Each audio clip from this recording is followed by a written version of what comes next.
I will call the Monday, March 18th meeting of Dublin City Council to order. John, while you're standing up, can you lead us in the pledge, please? While you're standing. I pledge allegiance to the flag of the United States of America and to the republic for which it stands, one nation, under God, indivisible, with liberty and justice for all. Welcome, everyone. Our special presentation section of the agenda, I would like to ask Jeremy Bradstreet to come up. Come on up. And I am going to turn this over to Kathy DeRosa, who's going to handle this presentation. Thank you very much for joining us tonight. We are so blessed in the community to have such terrific school programs. And the award and the process that you went through here recently are just extraordinary. And we thought perhaps it would be wonderful if we get a chance to recognize you. And you tell us a little bit about this Grammy process and what it's meant to the school and yourself. So thank you. Well, thank you so much for the invitation. Thank you to everybody. It's one of these things that you didn't realize was going to happen. You get an email from the Grammy Foundation, and it said, congratulations, you've been nominated to apply for the Grammy Music Educator of the Year Award. And it turned out, I didn't know at that time, but it turned out that one of my parents had submitted this nomination. And for it, they asked me to answer 3, music education philosophical questions, and I have no idea what I wrote. Just to be honest, I went back on my computer. I was like, well, what did I say? And I have it nowhere. I think I just kind of typed stream of conscious into their portal or whatever. And sure enough, in March of 2018, they said, congratulations, you're a quarterfinalist. And they had about 2,800 submissions, and now it's down to 280 people. And from that, then, they asked you to create a video, actually 3 videos, 2 on people answering questions about who you are and what you believe in, and you answering at the same time, and then 1 is just of you teaching for 8 minutes uninterrupted.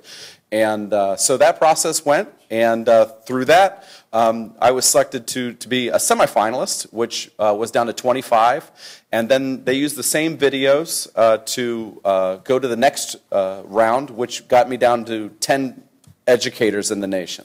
So from that, only 1 person got to go to the Grammys and sit on an aisle seat and get announced, by the MC of the night. Not that I'm bitter or anything about that moment, all right? But no, I'm truly not. That is a joke. But it was Alicia Keys, but who's counting?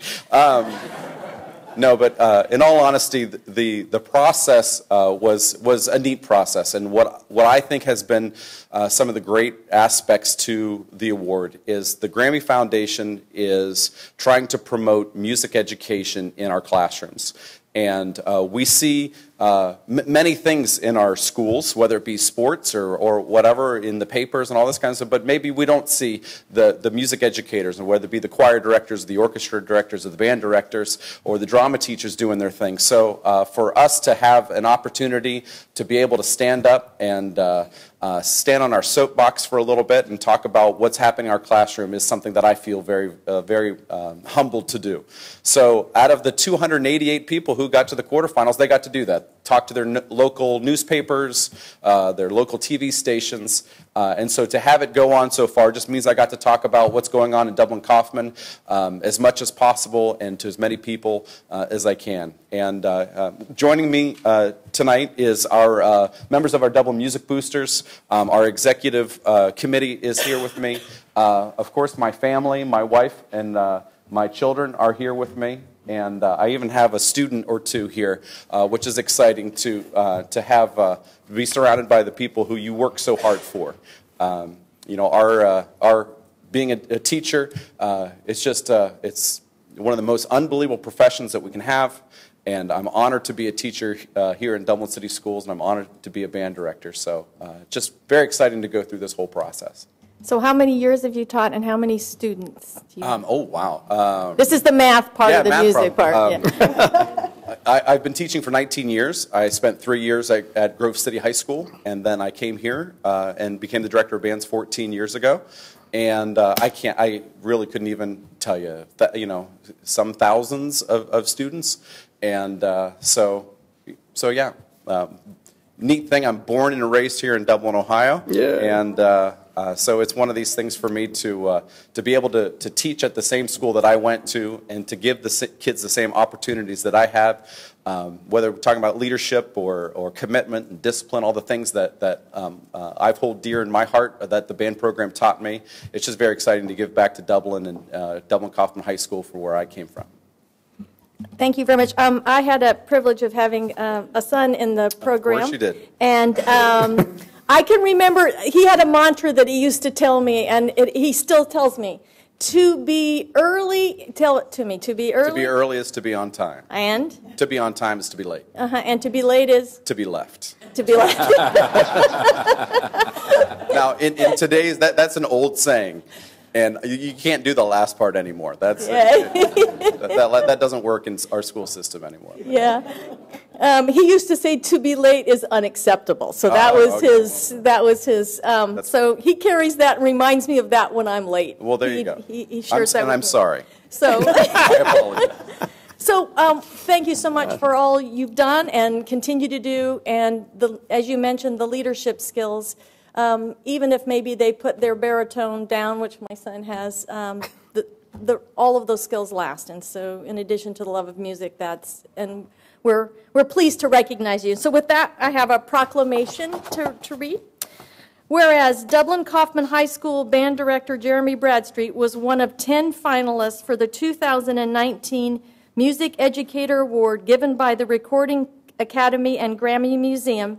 And whereas the Music Educator Award recognizes the impactful work of music teachers across the United States, their contributions to the field of music, and the role they play in encouraging their students. And whereas Bradstreet, who was born and raised in Dublin, got his start as a fifth grader at Old Sawmill Elementary School, where he was a percussionist in high school. I was a percussionist too. I was just a drummer. I can't read music. And whereas he would go on to play snare drum and xylophone at the Dublin High School before he graduated in 1991, and whereas Bradstreet earned a bachelor's degree in music education from Capital University in 1996 and a master's degree in percussion performance from the University of North Texas in 1999, and whereas he's taught music at Denison University, Grove City High School, and Dublin Kaufman High School, where he became the director of bands in 2005, and whereas Dublin Kaufman Marching Band is known as one of the, is known as the premier band in the state of Ohio, and was named a national semifinalist, one of the top 30 in the United States at the 2013 Band of America Grand National Finals in Indianapolis. And whereas in 2017, the Kaufman Marching Band placed third in the Mid-State Championships in the open class, the Dublin Kaufman Symphonic Band has consistently received superior ratings. The Ohio Music Education Association large group adjudicated events, and the jazz band has performed at the OMEA Professional Conference. And whereas recognizing the leadership he has provided to his students, the Grammys named Bradstreet a semifinalist and then a finalist in the awards program, qualifying him to receive $1,500, an additional $1,500 for Dublin Kaufman High School Music Program, which he plans to use to join a music consortium for the development of new music for high school wind band. And now, therefore, he, Gregory S. Peterson, Mayor of the City of Dublin, on behalf of the Dublin City Council, do hereby congratulate Jamie Bradstreet on this outstanding recognition by the Grammy Awards. Signed this 18th day of March, 2019. Thank you so much. Yay!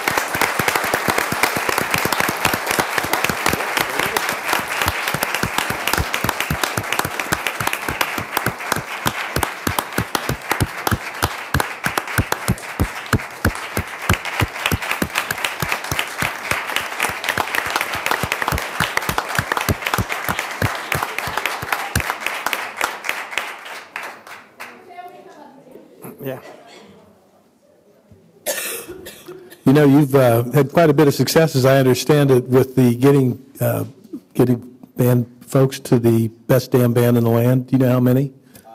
This year we had 11 in the band. I mean, that's quite an accomplishment from what I understand. That going and trying out is one thing. Actually getting into the band is another. So thank you for that good work.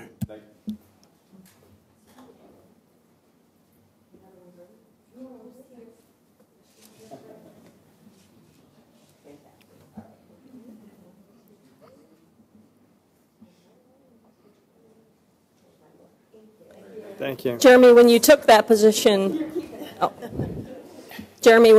position, you had some unbelievable shoes to fill, and that had to have been a daunting task. And to see you have such amazing success is really a testament, not only to the leadership he had, but to the student that you were of his leadership. And that's really remarkable. And that's when you start building legacies, and that's really fun to see. So congratulations. Yeah, I've had 2 kids come through Kaufman. They're there actually now, and my daughter's in the drama program and choir and theater and all that. The opportunities that you educators provide to these kids is just absolutely exceptional. And what you're really doing is you're changing their lives. And you are the teachers that when they look back, they'll tell their kids, I remember this guy from high school, and that's what you're doing. So we may not be, who was it, Alicia who? Keys? We may not be Alicia Keys, but you won the Grammy as far as we're concerned. So thank you very much. We appreciate it. Thank you. Yeah. Thank you.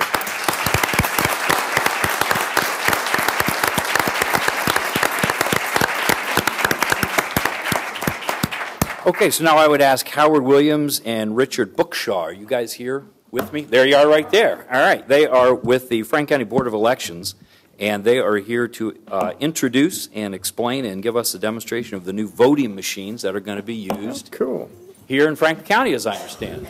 It's a tough act to follow, yeah. Tough act to follow. That's what I was going to say. How do I follow that? I've never met Alicia Keys, and I don't play an instrument. So. Well, that's it. You're going to do just fine. All right. Well, first of all, Mr. Mayor, we thank you for inviting us to all the city council here in Dublin, to all the directors and everybody. Thank you guys for coming out. And wow, that was everybody left. Well, it was half the room. Meeting's over. Well, I must have been. Well, for those that have been held captive here, lock the door, please. We'd like to introduce you to our voting machines. Richard, did you lock that door? I told you we should have. All right. Our new motto for this year and for the near future is going to be mark, verify, and vote. And we at the Board of Elections were very excited about our new voting machines, as you can probably tell. This is the second, or actually the third change we've made in the last 40 years of voting machines. And this is really something I think that makes an improvement over everything that we've done in the past. We call this our hybrid system, but I'll get to that in just a second. Right now, first of all, we passed out papers for everybody that was here, hoping that you may know somebody that would like to become a poll worker. So if you know anybody that would like to become an election official, poll worker, we'd love for you to do that. It's a great opportunity to serve your country and serve the system. So please do that. You can go to our website at www.workelectionday.com. Please do that. The next one is in the know. The Board of Elections spent the last 2 years diligently vetting certified voting systems on the market.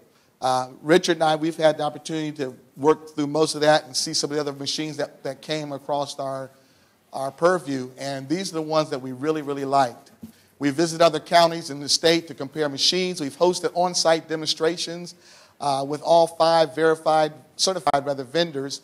In the state of Ohio, we held mock elections with the public to demonstrate and obtain feedback. Here's the part I like right here. $12 million was the total cost for all the equipment that we had to buy. The state of Ohio kicked in $10 million. Wasn't that sweet? And then we also had the county funded in $2 million to purchase all the machines that we needed for 355 polling locations throughout Franklin County. And they'll be used for the very first time on this coming election on May the 7th. All right. The new system allows voters to cast a ballot. And before I get to that, what we'd like to call this is our new hybrid system. The reason why we call it the hybrid system is because in the past, we've always had the touch screens. And a lot of people grew up with that. They loved it. We liked it. But there was a lot of talk around the country about, having a paper ballot. Well, we tried to find a way to have the best of both worlds, and I think we've accomplished that. So therefore, we now have the touchscreen ballot marker right there on the right, the white one. And then we also have the traditional fill-in oval preprint. If you could hold that up for me there, Richard. Sure. By the way, I don't have my family, but I got Richard, if that's You okay. got Richard. Richard's great. Excellent. They're going to take our picture, Richard.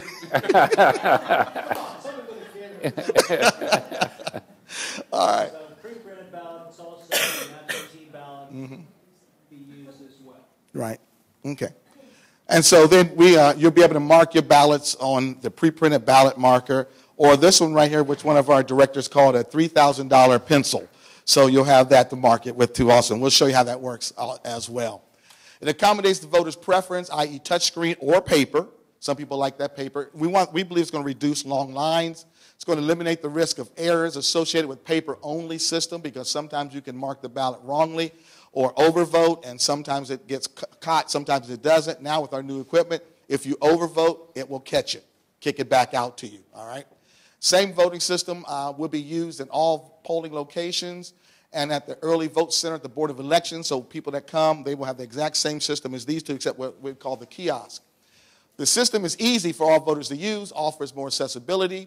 The system preferred by the BOE staff, voters, focus groups, including disability advocacy groups, senior groups, and the League of Women Voters, as it provides a constant voter experience, makes opening and closing the process easy for poll workers. And if you've ever been a poll worker, you know what that means. When everybody's polls shut down at 7:30, you don't get out till 10:30, it makes for a very long day. These are the three that we've decided to go with right here, the three systems, the hybrid systems. The first one is the ballot marker, which is right there. The second one is a kiosk. It's a little larger machine, a little hard for us to get here, but it's pretty much the same marker, but it also has the ability to collect the ballot right there in the voting machine. The third one is the ballot counter, which is right here. That one counts the ballots for us. At the end of the day, makes it easy to get the information. I think we went too far, right there. The ballot marker is on a kiosk stand that can be raised and lowered for ADA purposes, for people that need to use a wheelchair. Voters mark their ballot on the screen.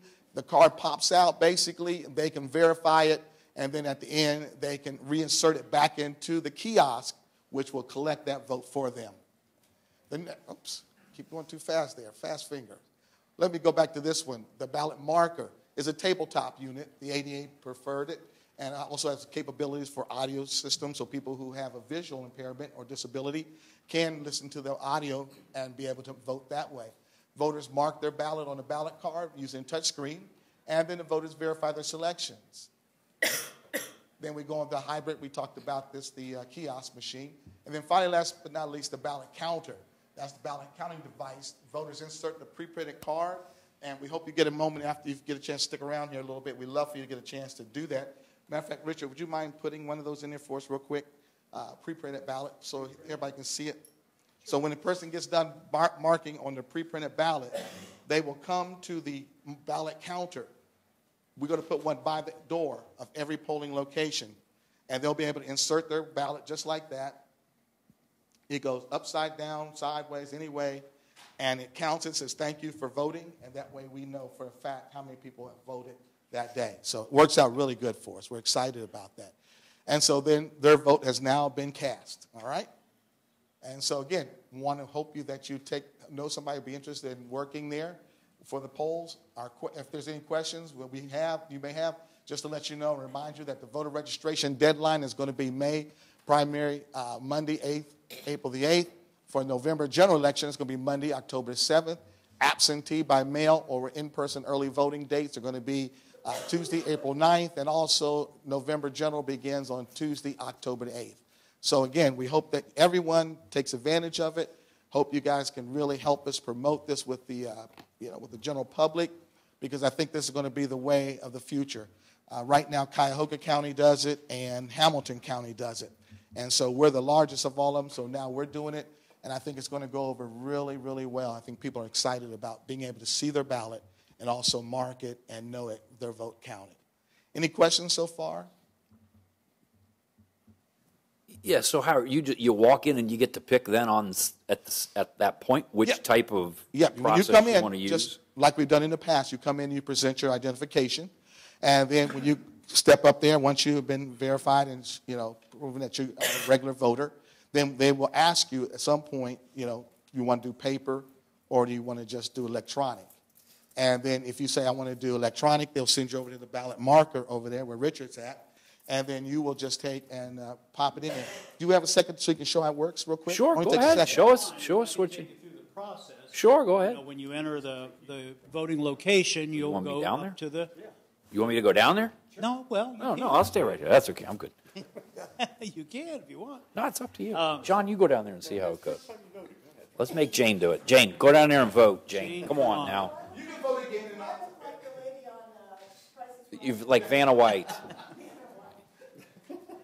So we'll act like this is the Roster roster table. and you'll just come on in to the voting location, and you'll go to see Howard, and we ask you your name. Okay, so if you'd state your name. All right, then I look you up on there and say, okay, Jen, can I get your address? And you'll tell me your address. Oh, that's wonderful. You're at the right place. I'll flip the screen around and you sign it. Once you sign it, I'll give you an ATV slip, which is right here. And then you will come over to Richard. And you will have the opportunity to either get one of these, which is a blank ballot card, or you have the choice of getting a pre-printed ballot. In past years, we only had these in even years in general elections. You had the opportunity to vote paper. We called it paper by choice. Now we've changed that to where you can vote on paper at any point. Okay? So any election you'll be able to vote a paper ballot. But if you choose to use the marker and a ballot card, I will take that authority to vote slip from you. I'll take this card, put it in the marker. As soon as that card goes into the marker, it'll read that. I'll go ahead and scan your authority to vote slip. It'll come up with the precinct and ballot style that you're to vote on. I'll match that up to make sure that it matches. And I'll tell you that there'll be an I right up here that you'll be able to have assistance if you need some help. And that I'll remind you to print your card at the end, because you're going to take that printed card toward the exit door, and because that's where this counter will be. Yes, it'll be positioned at the exit door, and that's where you're deposited, and that will read and record your ballot, your choices. If someone doesn't think to drop it in here, their ballot doesn't count. That's correct. Okay. So, all eyes are going to be on that. Yes, that's a very important thing. So it's a two-step process now. Okay. So, but the great thing about this is you'll be able to see on paper what you've actually voted for. Let's go through the process. Go ahead and hit activate and vote. The first thing is your favorite breed of dog. Okay. Hit next. Favorite beach in the United States. That is a tough one. Then your favorite way to pass time, cooking. Oh, council meetings. Oh, there you go. You got to Oh you have to do a write-in. We got to talk. Oh, Election day being a national holiday, sure. And then voting on Saturday. Okay. So then you'll get the screen that shows the review. So we have a review. You can verify everything that you've done. Once you're happy with that, you hit next. And you'll go to the place where you print your card. So you print your card, you're satisfied with the choices you've made, your ballot card will come out. Go ahead, take your card. Wait a minute, I want to make a change. No, it's not too late. No. Oh, it's not. It's actually not too late. No, because, we would have to spoil this ballot and give you another, and you'd start over again. Yep. So, but yes, very good question. Probably not too late But till it's you just put it like in there. baseball. You have 3 strikes at that. Yep. So yes, and then you'd head toward the exit, go ahead and put your ballot. Well, this little one goes up on top. It will take it in the bottom, but it could. So it'll scan your ballot. Doesn't matter which way you put it in. Thank you for voting. You're done. It's recorded here. It's recorded there. We have redundancy, and we have it on electronic as well as on paper now. And you people back here, I saw you earlier, you were laughing because you can see it fall on the floor, right? Well, it doesn't really fall on the floor. In reality, at the voting location, it's going to be going into a secure bin at the bottom, and that will be sealed up and brought back to the Board of Elections and kept for 22 months. So Okay? it actually reads your vote. Yeah, we only bring the top portion. Electronically sends it off. Okay. Yes. No, it keeps it. We don't do anything electronic on here. We're not connected Bluetooth or internet. Oh, so it doesn't actually read my selections, it just registered that I voted. No, it read your selections. It It read your But it selections. does not send them out. It stays right there. There's a little thumb drive inside that record all the votes in there. So what happens if Jane, and this wouldn't happen to Jane, but somebody else, forgot to do it, and then you have a discrepancy between machine A and machine B? What do you do? Forgot to do what? Deposit it in that. Well, we're going to have somebody back by the back door there that's going to stand by there, and everybody that comes out, in order to get your I voted sticker, they're going to ask you, did you vote? Did you drop it in here, or did you put it in the kiosk? If Jane just happened to say, I forgot, we're going to try to catch her. We're going to try to catch anybody that goes by us. But if she did forget and we lose her, we try to do our best to stop everybody. So we're going to have the machine judge reminding people, as soon as you're done, you're not done actually until you deposit your ballot inside the ballot counter. Yes, and we're going to have somebody positioned at this ballot counter that's by the door. So, and their job is to keep an eye on everybody. And so that's the other reason why we're looking for good poll workers. Right. Because we're going to put some extra people out there, especially in the beginning, so people get familiar with this process. And but we will have somebody positioned here at all times to be keeping an eye on everybody. But the machine, the first machine that she did, that is the actual vote? Is that correct? No, that's the marker. It marks your vote. Just the marker. So Right. if they don't put it in here, they didn't vote. Didn't vote. And at that point, you can't change your mind. Right. As soon you're as you put done it in when there, you can't. You're done. But up until that time, you have three chances to change your mind and to mark your vote. You're done. You're Got done. it. Now, I know that you guys are always in need of poll workers, and you've mentioned that. What's the best way for someone, tell them just briefly what that job entails and the best way to volunteer for that job. What we try to do is we try to match the people up with the jobs that we think are available that matches their skill set. Some people are more electronically oriented, people or computer skills. We would put them on somewhere on the roster table. People who are more detailed can go to the paper ballot because there's a lot of paper that goes with the paper ballot table. We also have machine judges, people who like to stand, walk, greet people who are more friendly and more gregarious. We want them talking to the people, walking them over the machine. They're going to be skilled at these machines, how they work and how they operate. So we try to match the people up with the particular job. Then there are people who have good management skills. We'd like to make them the voting location managers, people who have experienced it before. We love to have them come back and work with us. But it's a great way. One of the things I do, Mr. Mayor, we presented this to the Kiwanis downtown at the Athletic Club. If you have any organizations that's looking to raise money, we have a way that if their people from their organization would work on election day, we can take those checks that they would normally get, what is it, I think it's It's about $150, and we will send that to the Bundle it, Kiwanis or donate it. To make it a donation to the There you go. organization. So it's a great way, 10 people doing for 150, that's awesome, I think. So you might want to pass that on to any groups that's looking for quick fundraisers. It's a great way to do it all in one day. It's a long day, starts at 5:30 in the morning and goes until about, well, the polls close at 7:30. We probably get out about 8:30, 9 o'clock. So it's a very long day, but it's very rewarding. You get to see people in your community that you haven't seen in a long time or see friends or family. So it's a And great... that is www.workelectionday.com. Is that the or best you place can to call go the Board of or call? Elections up at 1700 Morris Road, and they will give the information to you and see what we can do to get you in a training class right away.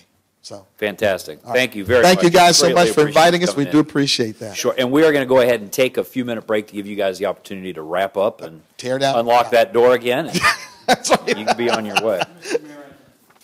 Shortly, absolutely. Thank you for coming in. Really appreciate it. So we'll be in recess for a few minutes.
We are back on the record, as they say. Citizen comments. I have a citizen's comment sign-up sheet here with absolutely no names on it. Is there anybody in attendance that would like to come up and talk about anything that they would like to for 5 minutes?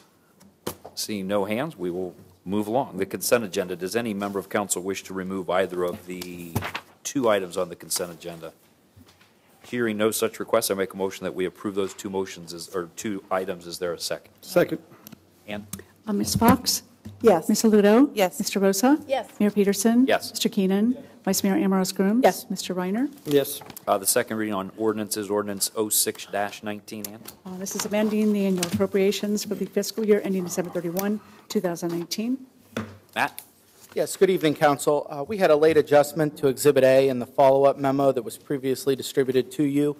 An updated exhibit, including encumbrances remaining, has been uploaded to Board Pack, and a paper copy has been distributed to you. With the revision, the projected general fund balance at the end of 2019, including Ordinance 619, is $51.4 million, or 68.8% of the 2019 budgeted expenditures. The projected general fund balance after the 2019 operating budget was $53.1 million, or 71% of those expenditures. Both of these projected balances are likely to be conservative, as they assume all budgeted expenditures actually occur, which, as you know, does not historically take place. I stand ready to answer any questions. Any questions from council? Kathy? Thank you very much for preparing the schedule. I appreciate that. So if I'm following this correctly, basically, we have $58.5 million in the general fund now. We're going to make this $2 million, a variety, but the large portion of that was we inadvertently didn't include was it 1.4 for the Bridge Park payment For the schools? and the schools for the school payment of schools. Thank you. And so after that, we're going to go. Our estimated after the appropriations, we are at a balance of what? It'll be $53 million today, or it is $53 million after this is approved. Is that what we were at 58? How do we get? We're at 58 as of today. Right. Our projection when we passed the 2019 operating budget was that we'd be at 53.1. Our new projection, taking into account everything that has occurred year to date and the supplemental ordinance in front of you today, is that we will end at 51.4. Great. Okay. But that assumes that we spend every dollar we've budgeted, which, as we've seen historically, we spend 85 to 95% depending on the line item. So I think you could estimate that that is a conservative projection based on that reality. And it assumes the revenues are collected as well. Correct. Both of those two things happen as the plan has occurred. So what was last year, roughly about this time, what was the general fund balance?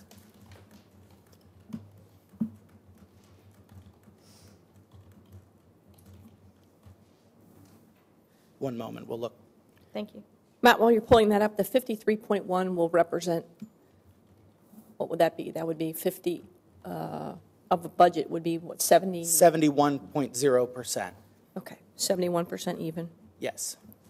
That was the 53, correct, that you said? Yeah, the 53.1. Yeah, the 51.4 here would be 68.8. Okay.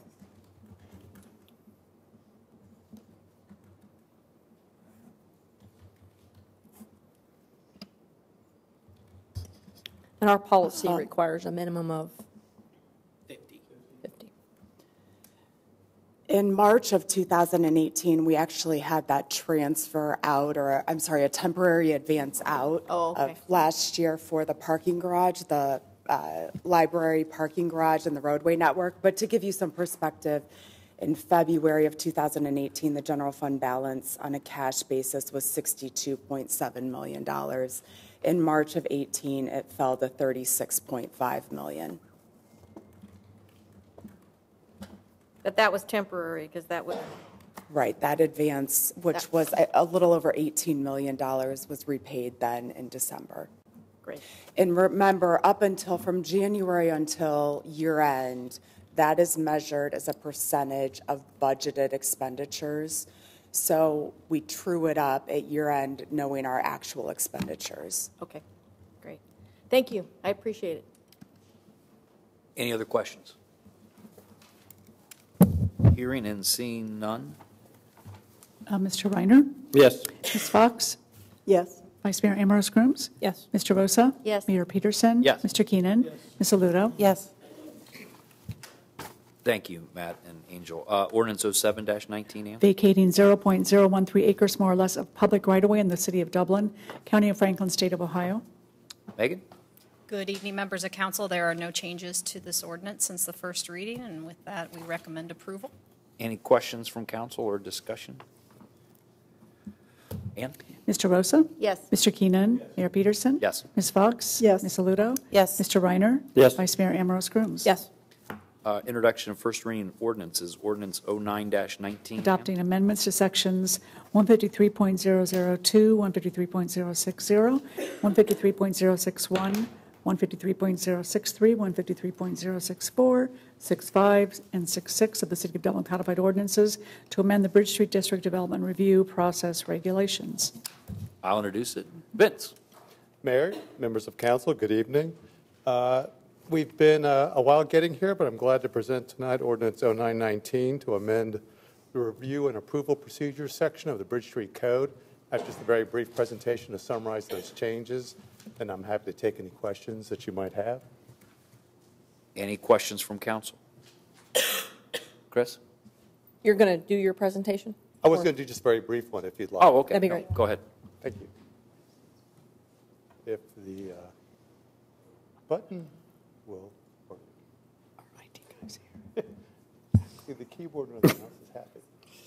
Thank you. Okay.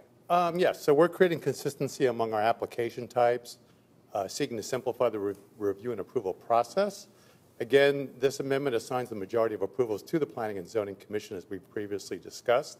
Council does have a review step in the process when a development has an economic development agreement attached to it, which is to review the concept plan. This amendment does reduce the role of the administrative review team, and there are miscellaneous amendments to the ordinance sections, which is attached to tonight's legislation, which you notice, which help to clarify any conflicts between the existing code and these administrative changes. In terms of submittal requirements, we're proposing consistency among the city's submittal requirements across zoning districts, which has been a priority of council. We're replacing the Bridge Street District Basic Plan, Development Plan, and Site Plan, the three key submittal pieces in the process, with a concept plan, preliminary development plan, final development plan, consistent with the Plan Unit Development District that we've used quite a bit in Dublin over the decades. With the Planning Commission's review, we've also added a codified informal review step, which has been a practice but not codified, and that is now in the ordinance. As proposed in terms of the process changes, the Planning Commission would be the required reviewing body for most major steps in this process, including waivers. Again, councils would serve as the required reviewing body for the concept plan only when that project does require development agreement, which is triggered by the need for infrastructure or tax increment financing. ART will no longer provide a recommendation to a required reviewing body, but it still retains its authority over minor projects. That list has been greatly reduced, and those reductions are now moved up to the Planning Commission, and it still has authority over administrative departures, which are fairly minor approval procedure step in the process. Planning Director is still the required reviewing body for administrative approvals. There are no changes there proposed. In terms of recommendation, the Planning Commission did review this on October 11th, and they did recommend approval of 18-005 ADM. On February 4th of this year, Council's Community Development Committee did meet, and we went through a very detailed review of the proposal. And the committee made a number of recommended modifications, and all those have been incorporated into the ordinance that's before you tonight. And so planning staff recommends council approval of ordinance 19-09 at the second reading public hearing, which is scheduled for April 8th. I'm happy to answer any questions. I'm assuming, Vince, that that's a typo, but it's in the memo too, so I just want to make sure it's clear. That's got to be October 11th of 2018. That is 2018, okay. My apologies. Sure. Okay, is that it, Vince, from you guys? That is it. Okay, questions from council? wants to go first? Vince, Chris? I just wanted to thank you for the tremendous amount of work that went into doing this. But more importantly, I think that when we take the time to assess our process and assess the work that we've done, and I think it takes a tremendous amount of courage to, once you complete that assessment, to articulate the changes that you feel would be necessary and implement those. And that's something that isn't something that we do naturally, and it takes a lot of courage to do that. So I really want to thank the Planning Commission, all of the folks that you had work on this, and I think the process is going to be a lot simpler for our staff, for our Planning Commission. Certainly, this body, we have struggled through these basic plans. We have been up here in blood, sweat, and tears trying to get through it. But really the applicants it's a lot of work on our part, and it's a lot of money on theirs. Absolutely. And we certainly, I think it's a great response to that community, and I really appreciate everyone taking the time to do it. I think that it isn't perfect, and we're going to figure that out probably when a few applications come through, but I think it's going to be a significant improvement, so thank you for that. Thank you. Mike? I just point out, we knew when this whole process started some years ago that it would require that there would be a learning curve and there'd be changes that would need to be made. And you guys have done a great job going through this and picking those pieces. And thanks to Planning and Zoning Commission and the others here on council who are so involved with this. But they've done a great job. Thank you. Kathy? Yeah, thank you. We did have a pretty detailed description and discussion of this, and I just thought for the benefit of the folks that weren't on the, Chris, John, and I are on it, there was just a couple points that we spent a fair bit of time on, and I think it might just be worth having a bit of a discussion about. And one of those was the definition of the concept plan, which is replacing the basic plan. Just for clarification, Vince, the concept plan will be required, right? For every applicant will have to do that. And that will be the opportunity to come before council on those where there's a development agreement. And one of the discussions that we spent a fair bit of time is that because the concept plan, which will be a binding discussion, really sort of sets the foundation for the developers, for council, all the expectations. We went back and forth and had a fair bit of discussion about how detailed the requirements and what are we actually asking developers to bring forth during that concept plan. So, you don't really want to have a detailed checklist because in the end that's probably going to be not what you want because you won't maybe get the types of projects. But without some sort of guidance, will we get enough detail on that concept plan to really achieve what the goal of that is, and that is to set the foundation going forward. So we spent a fair bit of time, and I will just say when I read through it, I sometimes I'm not 100% convinced we have that worked out in its entirety. So I think that's one of the areas where when we think about setting direction, because once we do that, let's just take a very large project that could potentially come forward. Council sees that one time, we don't see it again. So let's make sure that whatever we're asking the developers to bring is sufficient for us to provide the feedback and sufficient for the developer to have what they need. So I read through that list, and I encourage us to read through that list because I don't know if we've arrived at enough detail there or not. So again, we spent some time, and I just wanted to bring that forth for a little bit of a discussion with this group and see what people's thoughts were on that.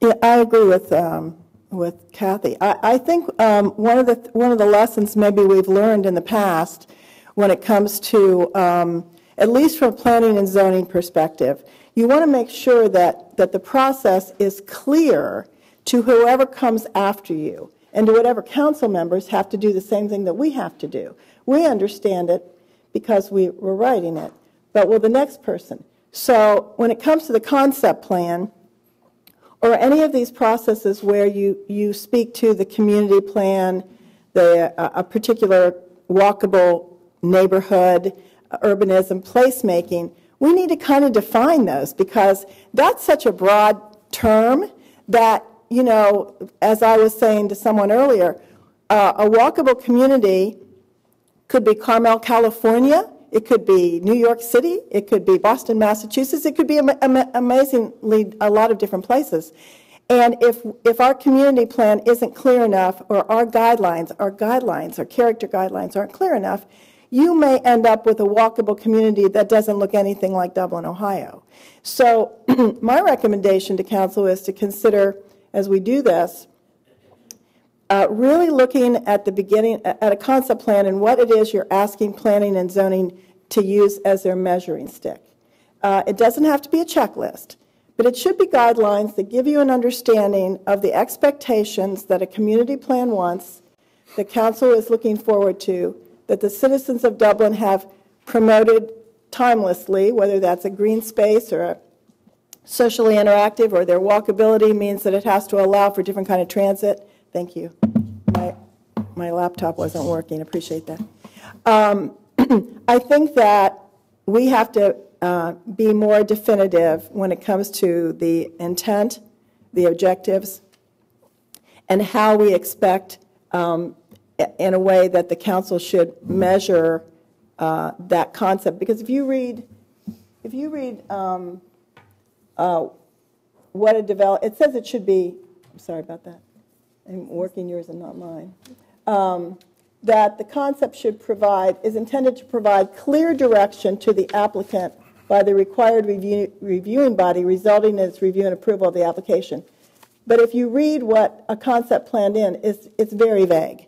Do you get what I'm saying? So I don't want to repeat myself, but I think this needs more work. I mean, I think to give us sort of a constant measuring stick as we go through from year after year after year. I think those issues, they're very good points. I don't know that those are process issues, which is what this does, is this sets the process. Right.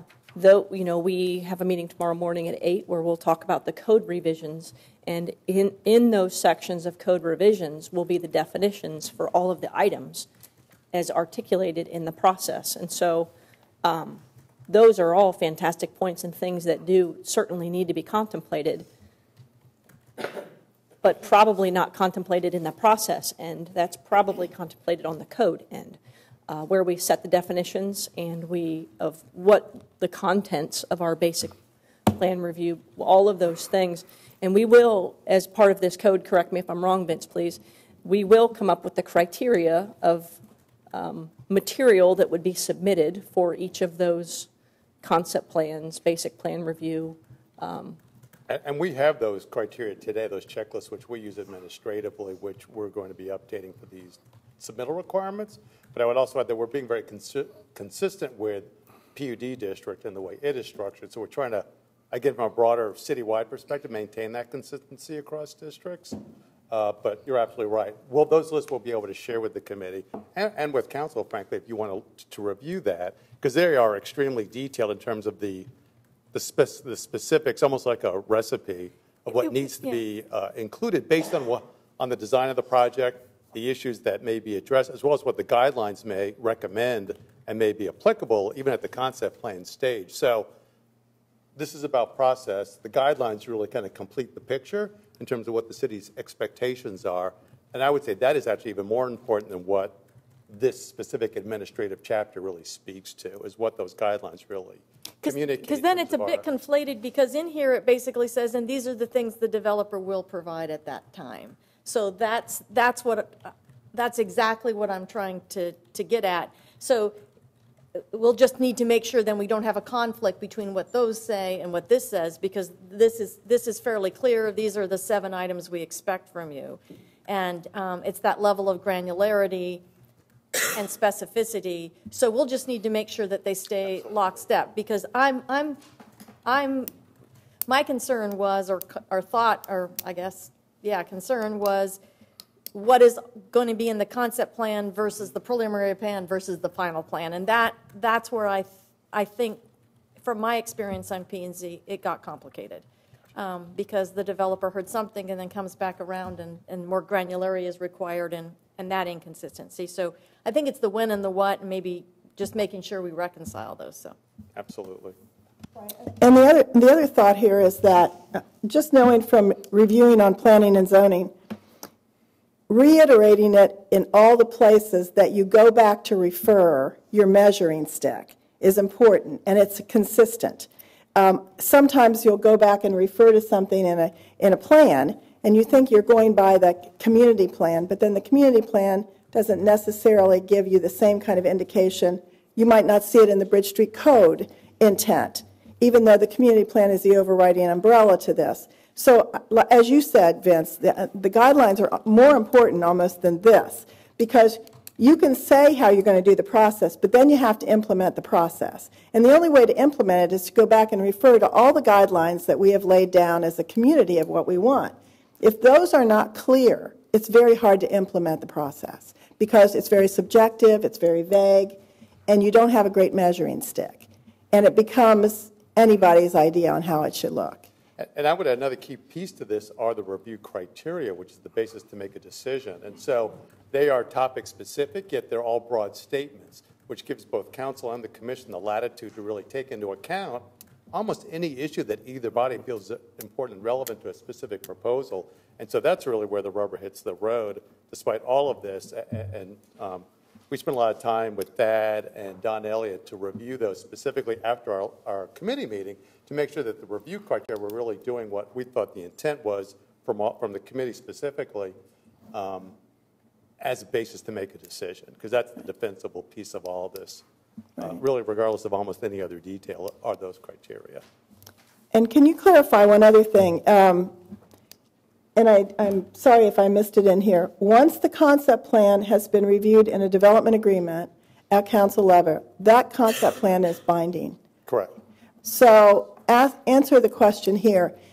If you don't require anything more than scope, character, and nature of a proposed development, which is extremely vague, and it turns out it gets to planning and zoning, and they say, well, there's not, I mean, a concept plan, scope, character, and nature. Help me understand how it can be binding at that level, and then planning and zoning has any latitude. Well, because the concept plan frames a project, so it is very broad by intent. It establishes the framework of what might be developed.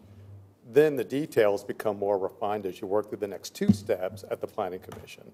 So while it's binding on the applicant, yes, it's binding on the city, but the commission still has a great deal of latitude in applying its review criteria at each of the next two steps. So I think the burden both on council and the commission at the concept plan stage is to make sure that you're sufficiently comfortable with what's being presented, that you believe the end result will be something that will be acceptable and approvable. And you work through that process. But again, this is really not unlike at all how we've administered the Planning and Development District over 3 decades, 4 decades. I mean, we've got a great history of applying this kind of process already throughout the city. So it's really no different. The end result is different than what we've traditionally done under the PUD, but as a city and our standards, nothing has really changed. Right. So I think, I would hope that the comfort level will be there, and as we noted, we'll run through some applications. If we feel that that isn't sufficient, then we could amend the code very easily to make sure any holes are filled that might have occurred that we didn't even anticipate. So, yeah, I think for me that's the only piece here when it's binding and it's just scope, character, and nature. It's such a vague definition that if someone would come and let's just say they're going to build a hotel, and it's not, it doesn't turn out to be the size or the character that you want. I mean, they'd have to describe the character. Architectural character, what does that mean? Well, they can show aspirational images too to give you a sense about what their design intent is. So that helps to cement a direction, which then is refined at the next step. But you'll know the height, you'll know the scale, you'll know the massing, you'll know the placement on the site. You'll know the aspirational intent of the design. Right. All that is part of the concept plan. So it's really quite fairly well baked in many respects. And I don't mean to belabor this, but I've seen these aspirational things come through planning and zoning, and they'll show 2 or 3 or 4 different images, and then when it comes back, it isn't what it looks. It wasn't what was presented in the concept. I mean, there are pieces and parts of it, but I guess I'm just struggling with this binding concept plan. that it's binding. I guess that's the only thing that I hesitate with. And so that's just a conversation that we should have. I just would ask the committee, was there anything else that was discussed at the committee level that council needs to hear about? I think this is going to give boards and commissions a much better ability to refine the project, as Vince has said, rather than one stop here, one stop there, and to go on. Those that involve an economic development agreement, we'll get to look at access points and those sorts of things to be sure that the connectivity and size and scale and those things will be. But really, then it goes to the Planning Commission to do what it is that they do best. I mean, we've experienced trying to do that in this room, right? In our inability to make that come to fruition when you are doing the other things that this body does, and that body's built for that work. That is the workhorse by design, and I think that this process will give them a much greater latitude to improve these projects. But and then at the end of the day, the economic development agreement comes back to us. And so we do have a second bite at this apple, sort of, not in terms of the design, but if it comes back and it does not resemble the goals that we had hoped it would achieve, then we have yet another opportunity to say, you know what, the economics of this, and because of the design or because of whatever reason, are no longer functioning to the point at which we had hoped that they would perform. And so, that's the last lever we have to pull. And I am, cautiously optimistic or significantly optimistic that this is going to give our boards and commissions the ability to do their job.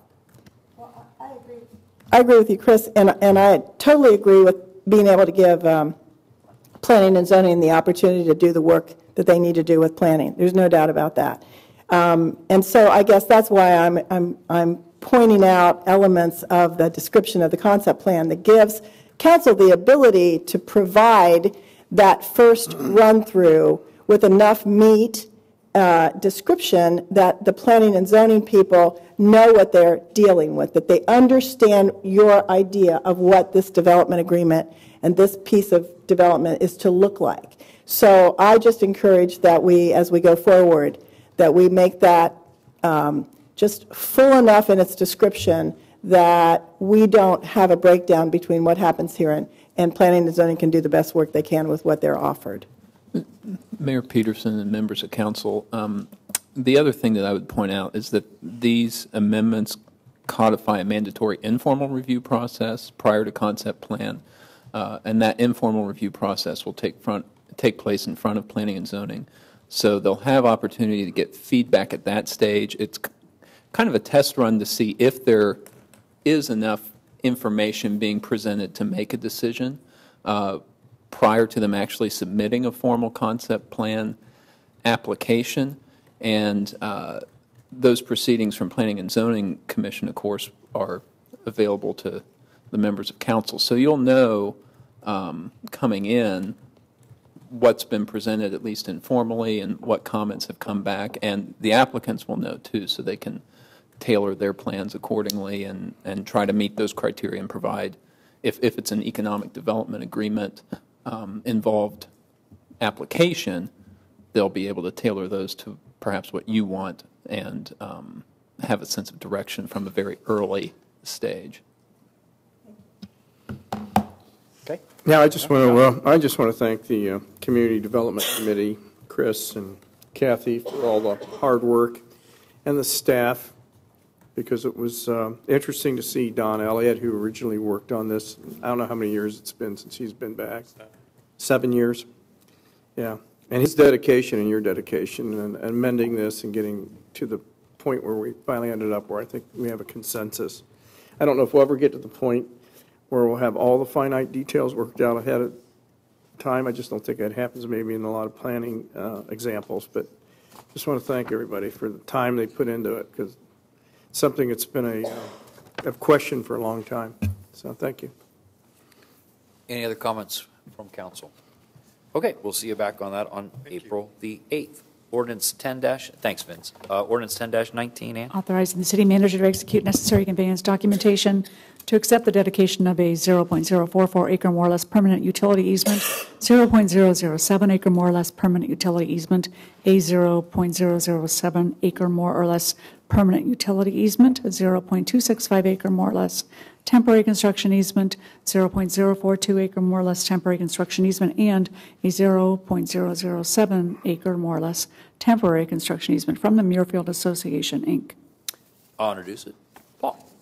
Members of council, preparations have been underway and ongoing to construct the Dumfries Court East hydraulic disconnect improvements from the intersection of Carnoustie Drive and Dumfries Court East and West to the intersection of Glick Road and Carnoustie Drive, and then into the Muirfield Association North Pool area. The project includes 10-inch sanitary sewer, manholes, a sanitary sewer lift station, and a short section of force main. In locations where this infrastructure is not located within existing right-of-way or easements, the infrastructure will be located within an area owned by the Muirfield Association, which is a parcel of record and designated as Reserve RRRR. It is not pirate talk. As a result, the city must acquire certain property interests from the association in order to construct the project. After engaging in amicable and supportive discussions, the association has agreed to dedicate as a donation to the city the 3 necessary permanent utility easements and the 3 temporary construction easements as depicted on the screen. This ordinance will allow the city manager to execute all necessary conveyance documents to formally accept the dedication of these easements as a donation. Staff recommends adoption of this ordinance at the second reading and public hearing on April 8th. And we are very appreciative of the cooperation and support of the Muirfield Association. I'm glad to answer questions. Paul, I know that you've worked long and hard on this, and there's been lots, and Megan, thank you. There's been lots of conversations about this, and hopefully we can bring quick remedy to these residents and it'll ease their concerns, which are very real and very valid, and I would have the exact same ones they're having, and I'm grateful to you and to council for providing the funding to help resolve this. So thanks. Yeah, and I think it's significant. I'd like to thank the Muirfield Association. This isn't the first time that they've donated right-of-ways, and it's also not the first time we've run into property owners that don't do it, even when it's going to directly benefit their property, and they don't do that. So we greatly appreciate their commitment to the community in doing that. So thank you to them. Megan, just one quick question. Megan, approximately what's the timeline to completion once this is adopted? We plan on being before you in May with a resolution for the bid acceptance and then proceed with the project, and our intent is to be done with construction hopefully in September. That would be fantastic. Thank you. Anything else? Okay, great. Thank you, Paul. We'll see you back on April 8th on that. Ordinance 11-19. Amending Section 152.086 relative to the subdivision regulations to provide for appraisal of properties when calculating fee in lieu of required open space dedication, and repealing Ordinance 7618, which previously established fee in lieu for open space dedication. Claudia. Good evening, Mayor, members of council. This ordinance before you is for an amendment to the subdivision regulations, which is the code that does provide for the biannual establishment of land value for projects that do not have enough land or not reasonable land to donate for open space purposes. And in November, council approved that ordinance 7618 for a land value at $65,000 per acre across the city. And as part of that passage of that ordinance, council did ask staff to take a look at other ways to establish more true values across the city. And so we took that, some options to the Community Development Committee in February. And the ordinance before you essentially shows what the committee had requested staff amend the code with, which is requesting, or the city would then have a appraisal for the actual land of the actual project. So it would be a different type of value depending on where in the city it is and what the comps would be. And the developer would then also have to reimburse the city for for that appraisal. So that is what the language in the ordinance states, and then as part of the passage of this new ordinance, we would then also repeal that ordinance that was passed in November. And I'm here with any questions. We would also address the similar language when we update the Bridge Street Code here in the next few months. Thank you, Claudia. Questions from council? I have a question. So the developer would appraise the land that he's developing. That would be the, no, you're saying that he would do it. The city. So we pick the appraiser? We pick the appraiser, and they will appraise exactly what? Well, they would appraise the value of the land. That the developer is developing. Yes. They would appraise the fee in lieu. It would be very similar to easement acquisitions, right? They would appraise that particular piece of land, not a hypothetical piece of land in the city, but a very specific piece of land. Right. So in the fair to everybody. Yeah, what's the appeal process then? Do they just take would they have a right to say, well, wait a minute, your number's way off? We'd like to bring our own appraiser, and then do you bring a third party in, or if there's controversy? Typically, you have an ability to appeal, but maybe not in this case. I'm just asking whether the ordinance should have it, or does have it, or could have it. I thought, couldn't they do a fee in lieu? Couldn't they always appeal back to council? I mean, I remember dealing with these before, where they'd say that's extraordinary and unfair. It would be the same as easement acquisitions, because it's essentially the same thing in the opposite direction. They could appeal then. They could come to council and say, and file with our legal staff and say we'd like to dispute this valuation. And similar to what we do with easements, we frequently see those happen. Well, so my question here, though, is you have a piece of undeveloped land and it's worth X amount of dollars, and when it's developed, it's worth X amount of dollars, and you go out to buy another piece of property that's in another area of the city that you would replace it with.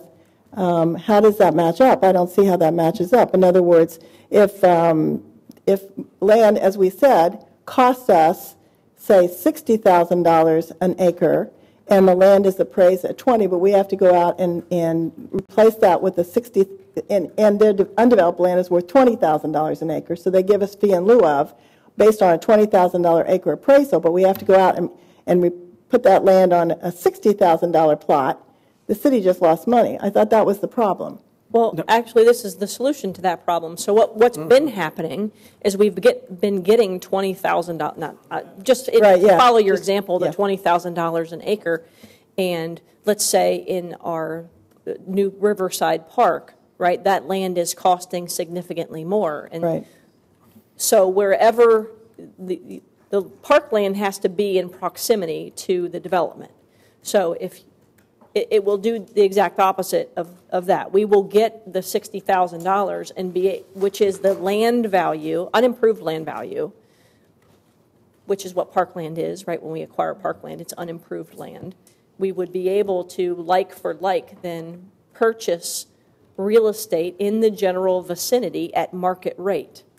Right. I understand where we're going. It just doesn't seem as if you appraised a piece of undeveloped land that was less than the land that you were replacing it with, say in the park, it's worth $60,000 an acre, and someone has a piece of property that they're developing that was worth 20. So you're saying that you're appraising the undeveloped land, not the parkland, or the land that you're going to replace it with. It seems to me that would be a higher amount. I think the idea is to appraise the land that if they followed the code, this is what it would cost them to buy this acreage and comply with the code. So we're going to appraise what's that worth. And if you're not going to do it, you got to give us that value. Yeah, I do understand that. Not where we go to buy. You have to have comparables. To go right, comparables. So you are doing comparables. Yeah. That's what the valuation, all right. And that's what. I was thinking, all right, I got you. So that money goes in the account, a lot like the tree waivers. That money is building up in an account that we can go spend wherever we want to spend it. Exactly. They would just have to pay it instead of a flat fee that's just arbitrarily set twice every other year. Right. I definitely am against the arbitrary fee. That is true. Okay. So the real estate, it would be like it's a real estate appraisal. Right. Exactly. So that they're going to use comparables in the that recent area, vicinity. They won't use within them a in, 5-mile area, you know, or something in like that. Canal Winchester, right? You're going to be using them. If it's, let's say, if it's in Bridge Park, your comparables will be in Bridge Park. If it is in the historic district, your comparables will be in the historic district. If it's in a PUD, you know, retail center, that will be the comparable. Right. Will the fee in lieu of be utilized for all development, even if it's just, well, even if it's residential, where they have to give, you know, a smaller development is all the same, everybody is under this. Like if someone were, I've seen this in the historic district, where they've had 3 plots, you have to set aside some parkland. Even under those circumstances, you would still apply this. Correct. Correct. It's that 0.2 acre, 0.02 acre per, let me find it here. For so much land developed, or so many per parcels. residential unit, or 0.06 per residential unit. Mayor Peterson, members of council, for those smaller sites, if I could direct your attention down to subsection D, where it talks about residential dwelling units which are not constructed as part of a PUD or subdivision. I think those address the concern raised by Councilmember Fox, and there, this draft keeps the maximum fee in lieu at $500, which was the existing cap. Thank you for that.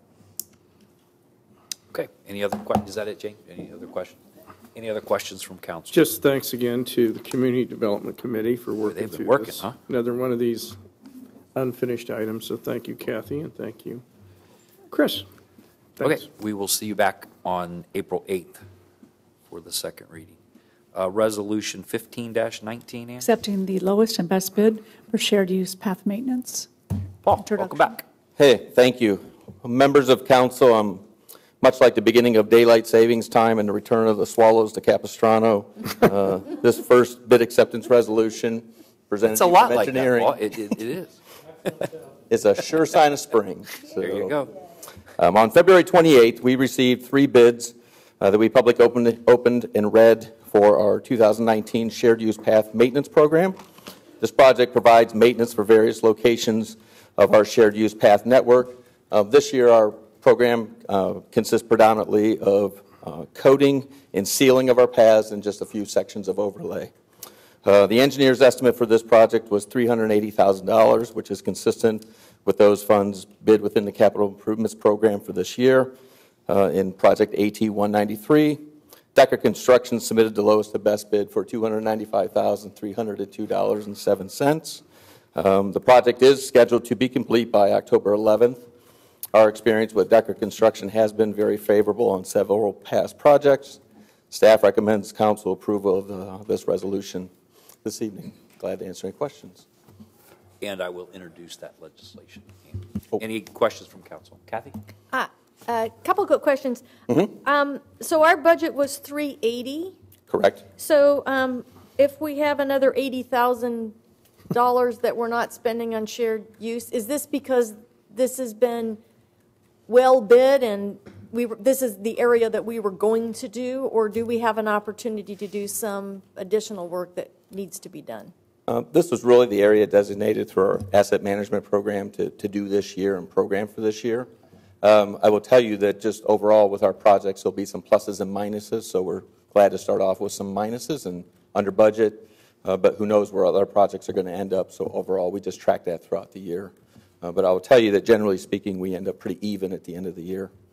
Okay, so this is the area we want, and we're feeling good about that area. Absolutely. And the other thing is, I was surprised at those numbers that the lowest and highest bids were $500 difference. That was amazing to me. So what do you credit that for, sir? So. Pardon? Pardon? I said it's a product of a good plan set. Oh, okay. That's it. Yeah. No ambiguities. That was amazing. Yeah, that is 3 bids very is good. unusual. We've had a lot of bids of recent that we haven't gotten 3, so that speaks probably to what's going on in the market that we're getting. I would say don't get used to it from what we're hearing. So. Thank you. Any other questions from council? Okay, Ann? Vice Mayor Ambrose Grooms. Yes. Mayor Peterson. Yes. Mr. Reiner. Yes. Ms. Fox. Yes. Mr. Keenan. Mr. Rosa? Yes. And Ms. Saludo? Yes. Resolution 16-19. Appointing members to the various boards and commissions of the City of Dublin and the Board of Trustees of the Bridge Park New Community Authority. Chris. Okay, well, first and foremost, thank you, my fellow council members, for enduring many hours of interviews. But really, I would like to thank the people that came in to interview. We had, I tell you what, this, in my time on this body, this is certainly the most robust group of people that we've had come in and interview for these positions. And in my conversations with them tomorrow, I will encourage all of them to continue to apply for various boards and commissions, because we could have easily filled 2 or 3 times the seats that we have to fill with high-quality candidates that were before us. So I'm so appreciative of their time and coming in and putting themselves out there and wanting to serve their community. So thank you to them. And we do have a resolution before us this evening to appoint these members. There's a lot of therefores here to read, but I will read it into the record so that we can notify all of these individuals. Whereas Council has completed their assessment of the available positions on city boards and commissions and the Bridge Park New Community Authority and conducted interviews of candidates for terms beginning April 1st, 2019. Now, therefore, be it resolved that the Council of the City of Dublin, State of Ohio, 7 elected members will vote here shortly. Section 1, appointing Mark Supalak is hereby appointed to an unexpired term on the Planning and Zoning Commission, such term expiring on March 31st, 2021. Section 2, Rebecca Call is hereby appointed to a 4-year term on the Planning and Zoning Commission, such term expiring on March 31st, 2023. Section 3, Shannon Stenberg is hereby reappointed to a 3-year term on the Architectural Review Board, such term expiring on March 31st, 2022. And Robert Bailey is hereby appointed to a 3-year term on the Architectural Review Board, such term expiring on March 31st, 2022. Section 4, Sarah Herbert is hereby reappointed to a 3-year term on the Board of Zoning Appeals, and Joseph Nye is hereby appointed to a 3-year term on the Board of Zoning Appeals, such term expiring on March 31st, 2022. Section 5, Vivi Kanakanadan is hereby appointed to a 3-year term on the Community Service Advisory Commission, such term expiring on March 31st, 2022. Section 6, Betty Clark McClanahan is hereby appointed to a 3-year term as City Representative to the Dublin Convention and Visitors Bureau, such term expiring on March 31st, 2022. Sherry Tackett is hereby reappointed to a 2-year term as a citizen representative to the Board of Trustees for the Bridge Park New Community Authority, and A.C. Strip is hereby reappointed to a 2-year term as local government representative to the Board of Trustees of the new Bridge Park New Community Authority, such terms expiring on March 31st, 2021. Section 8, each of the above named persons shall serve until a successor is appointed or a death, resignation, or removal for cause. The members of the Planning and Zoning Commission herein appointed shall receive compensation as established by this body. The other members appointed herein shall serve without compensation. The resolution is effective upon passage as provided under Section 4.04A of the revised charter. And is there a discussion? No discussion, but I would like to say one thing. I think I would like to ask our city manager and our community engagement, for all those who were not selected, every one of them said that they loved Dublin, that they wanted to get involved, they wanted to be engaged in some way. And I know that we don't normally do this, but I would like the idea that for all applicants who are not granted an opportunity to sit, that we reach out to them personally one-on-one, and that we find a place that they can use their energies, times, and talents and gifts, and hopefully they'll have a way to share their time. Council member Fox, members of council, we have in the past and continue the practice to send all of them letters thanking for their interest in serving on boards and commissions and invite them to participate in other ways. I will say many of those candidates are Citizen U alumni, and many of them are involved in the city in many ways. So it's great. It's a good problem to have. Thanks. It's a great problem to have. Thanks, Christine. Ann? Mr. Keenan? Yes. Ms. Fox? Yes. Ms. Aludo? Yes. Mr. Reiner? Yes. Mayor Peterson? Yes. Vice Mayor Ambrose Grooms? Yes. Mr. Rosa? Yes. Okay, thank you, Chris, for all your work on that. Under the other portion of our agenda, final plat, Bridge Park East, Section 7, as Claudia makes her way back to the podium. Good evening again. I do not have a formal presentation since this is a straightforward request for acceptance of the plat for Bridge Park. And this is Section 7, so this is the... Not picking you up. I don't think we can hear you very Can't well. hear you. I'm so sorry. I should speak into the microphone, I guess. Open this real quick. Here we go. Section 7, which is the seventh of the sections that have been platted, and they started with Bridge Park East as the title. The Planning and Zoning Commission recommended acceptance of this plat at their January 22nd meeting, and the two conditions that we had requested have been addressed with this plat before you tonight. And it is two lots, Bridge Park Avenue, Mooney and Longshore are the streets around it, Bangor to the south. And this is for what we refer to as F block, where City Council had approved the basic plan in the fall of 2018. The lot number 18 is the one that is accommodating the hotel, Spring Hill Suites, which the Planning and Zoning Commission also recently approved the final site plan for that development to come. And the project engineer is here if you have any questions, and I am here to answer any questions as well. Any questions from council? I see head shakings over here. Chris? These easements that are being vacated, what is the ownership of those easements at present? I believe some of them are, the city would be the owner of some of them.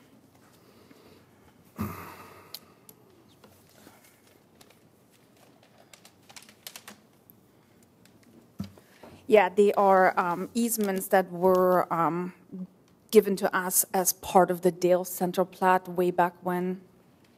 So they have to do with the former Dale Drive going through what is now Bridge Park.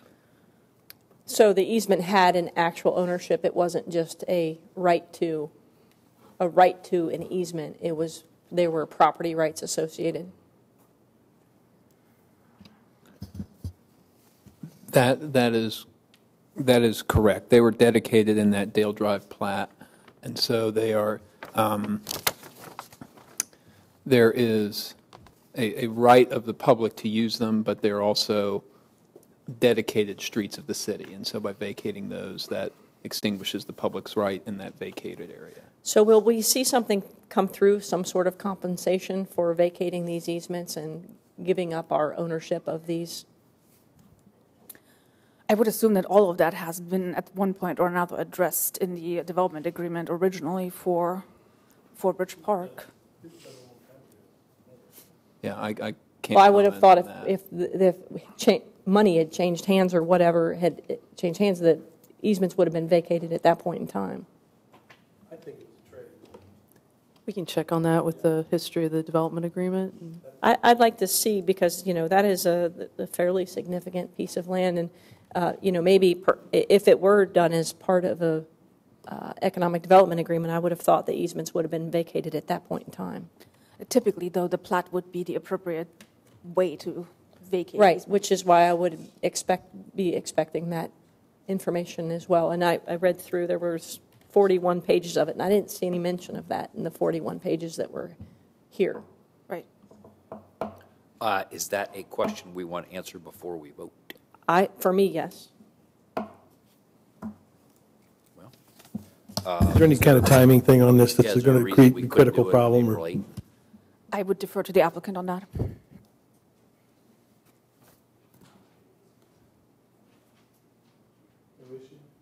Doesn't appear to be. Do you want to address, is there no issue? No timing issue. James Pelletier with the MH&T, 5500 New Albany Road, Columbus, Ohio. How far back are we thinking that you would like to push? Oh, to push it, next meeting is April 8th. Yeah, if that's the council's decision, that's what you guys feel is best. I don't think there's an issue with that. It won't hold up the project in any way, we don't think. Not that I'm aware of. Okay, thank you.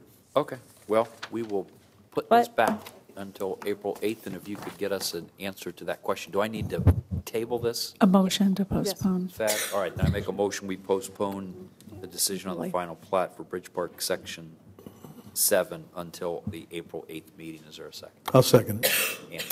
Mr. Weiner? Yes. Ms. Aludo? Yes. Ms. Fox? Yes. Mr. Rosa? Yes. Mayor Peterson? Yes. Mr. Keenan? Yes. Vice Mayor Ambrose Grooms? Yes. Okay, aging in place branding and logo, Christine Nardecchia and Oh. Julie Rinaldi. Hi, Julie. Yes, we have a few guests with us tonight. So good evening again, members of council. I'm here to discuss the recommendation of the Aging in Place brand and logo. This process, I want to make a few points first, was led by Dublin-based Trustee and Company. Tom and Claudia Trustee, the principals of that company, are here this evening if we have questions about process, as well as the president and CEO, Julie Rinaldi of Centero. What Trustee and Company did for us was a deeper analysis of all of the community conversations, feedback done in 2018, and to be double and triple sure, they facilitated design concept meetings with a team of about a little over a dozen people. I noticed your memo said 3 of whom were residents. There were actually 4 residents who were involved, and cross-functional staff from the city and Centero. The design ultimately chosen, which is what you have a copy of, was selected because of its encircled continuum, easily identifiable, easy on the eye, and indicative of a continuum of including many partners. I do want to point out that it was so clear along the way with every resident we spoke to that we not include the word aging or age or anything in the title. So please don't ask us to put that in because our residents are not fans. Finally, I also want to say that this is a new and unique situation in that it's bringing this into a new realm and that this is not a city program. This is not a city, so it looks a little different than a Snow Go or a Leaf Go or a Dublin Community Senior Citizens, but it brings us into a new realm in that this is a community partnership. I'll bring this up so we can all see it.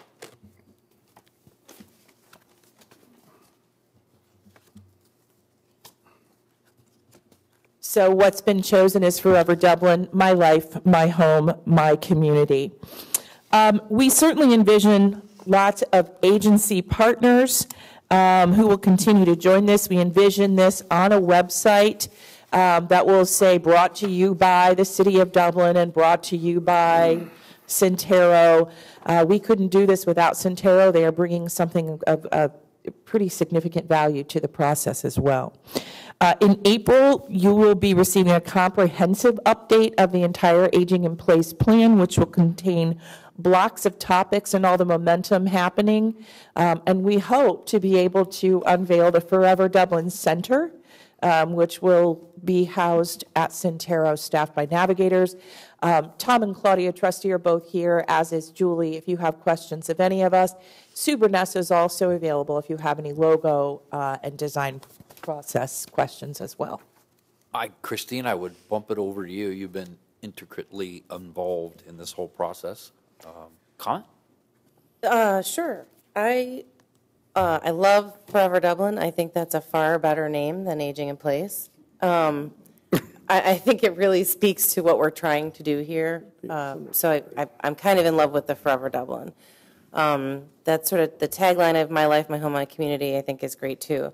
I'm a little unsure on the actual logo. I mean, I looked through everything that you guys presented here. I think there's a couple of them in here I prefer, but I really like to, I am not a brand expert. Let me be really upfront about that. Obviously, I have some marketing training just because I have to, and having an MBA. But I think I'd really like to hear from Kathy. I know Kathy had some really great ideas and some thoughts as well. But I'd really like for us to just have an open discussion about it. I know that they really would like to kind of get us to have a purchase on this. So I'd like to have a great discussion and hear what you guys think. But I love the Forever Dublin tagline. Christina. Kathy? Thank you. You know what I think is so fantastic and is that over the last, I don't know how many years, how many community projects we're starting to do and how many of the things that we're branding, if we want to put that term around it, for the city and the community are going to be community partnerships, are going to be things we're going to be doing with the partner. That is sort of the way of the world. Should I call it collaboration, Jane? Sure. Okay, I'll call it collaboration. There's so much of that. And so I sent a little memo today that I think it would be very helpful for us as a council to understand sort of the brand hierarchy of how we're thinking about the master brand of Dublin, the different major festivals and how we're thinking about branding those and connecting those to Dublin, how we're thinking about major programs like this with shared communities and connecting those with Dublin. Because the last thing we want, I think, is every one of these to have to come back to this group, right? Nobody wants that. But to think about how do we connect all of those things together into a master strategy. And I know Sue had sent out to council. I don't know if do you have that? We do. Yeah. Could you pull that up? Because logos are always in the mind of the beholder, right? Whether somebody likes it or not or whatever. But I think as we move forward, it's important for us to have a brand strategy that says these are the elements in our singular master plan, or these are the elements when we want to do branding with partners that we think are important as components to our brand. So there was one chart, there was one page, this one, right, that starts to look at the different pieces and parts, right? So what I think maybe we're missing here is a line that says when we do things with our partners, here's the brand elements that we care about, and here's how it matches into the master brand, because I think that's going to be important. I think those things were taken into consideration by Trustee and Company. They certainly received sort of the architecture of our brand and logo process and not going way off base with that. I would say, again, we're just in a new realm here, that this is not something the city is managing necessarily or providing the service. And the one standard we would pay closest attention to is our logo properly being represented on the Forever Dublin website? Well, I hear that. And most organizations now, I could put Amazon. Amazon probably has more partners if we wanted to use them as a very large example. They are very clear about when they partner, how their brand is, how their piece, how their logos, how their swishes, how those things are part of it. And again, when I looked at it, I wasn't sure I was seeing those brand elements that we felt we cared about. And then I thought to myself, well, I'm not sure I know what that strategy necessarily is. So what I think would be a very useful thing is to add another column here and say these are the types of partnership brands we're doing, and these are the things that we care about. And then I think there's a program area. I saw a tweet today for the Direct, for what is the Recreation Center one? Direct. That is one of our programs. I'm not seeing that necessarily on here. So again, I just think this might be an opportunity for us to think about, as we're doing all of these, how can we update this and how can we communicate to council, this is our strategy, this is how we're maximizing the value, this is how we're making sure it's open enough to work with partners and move forward. Absolutely. Thank you, Kathy. Thank you for all the questions today as well. So the one thing I want to be sure that I emphasize, and I know Claudia and Tom would back me up on this, is a logo is not a brand. So a brand is an essence, is personality.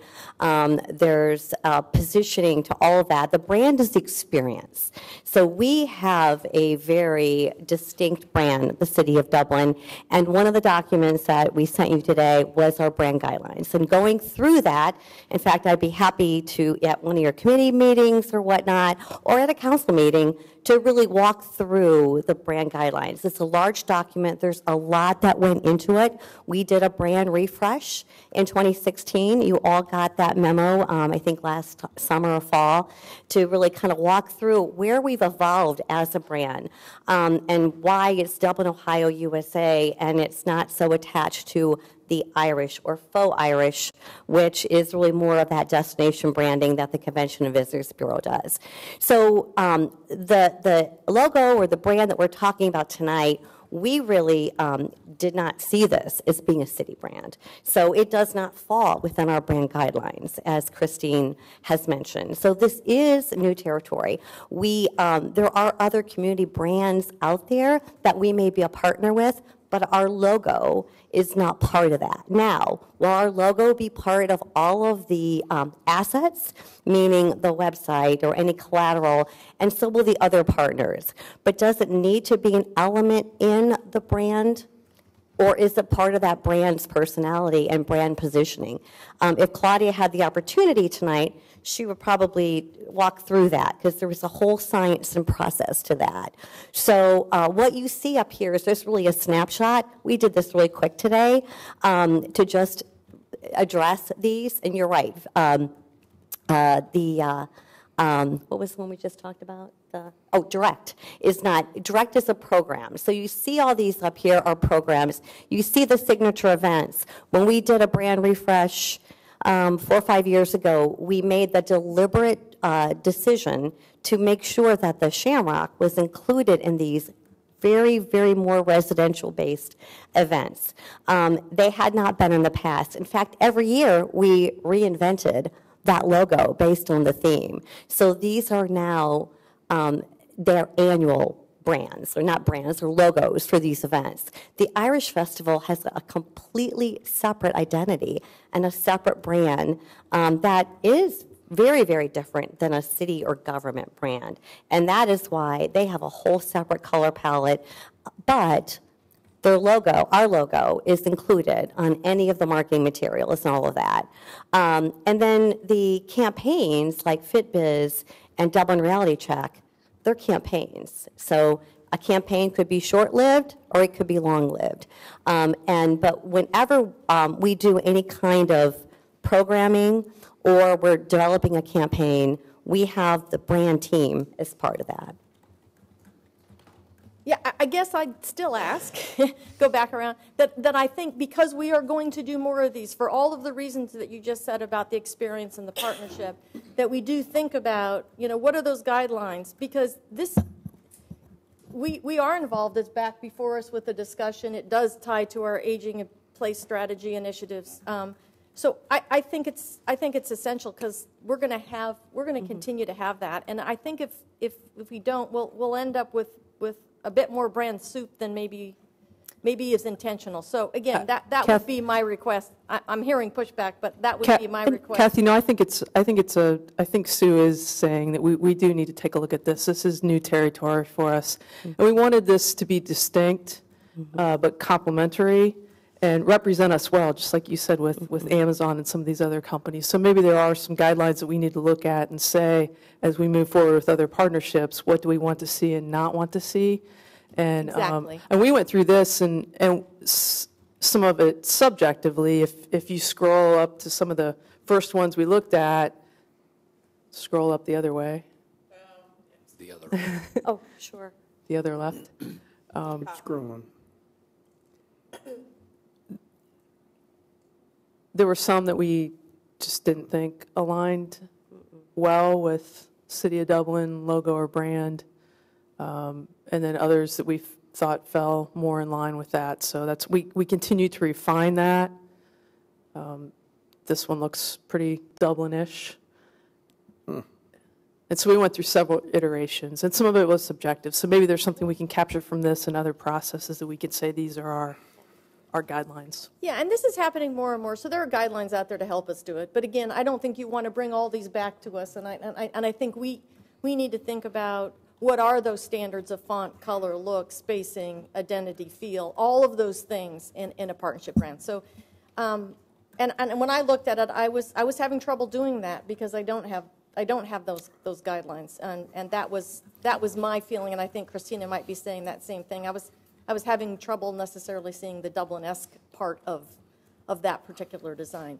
But if we could put it, and think about how to put that in our architecture and put those elements, I think that would just, as we do more and more of these, I just think that will be helpful. So those could. I would agree with what Kathy is saying with that. I think it was just the struggle of, but again, I don't know that I had the context around it either to understand kind of where you guys were coming from. And that was part of my struggle. And then after I talked with you, Michelle, I kind of got it a little bit better. Yeah. So what I'm hearing is context is pretty important for this design to be blanketed in. I think on the website, that will be very clear. So we'll take this back and huddle up. Tom, Claudia, Julie, anything you want to add or say? Do you have questions? No? Okay. I have a couple questions because. Not from come back on there. Up to the. Come on up.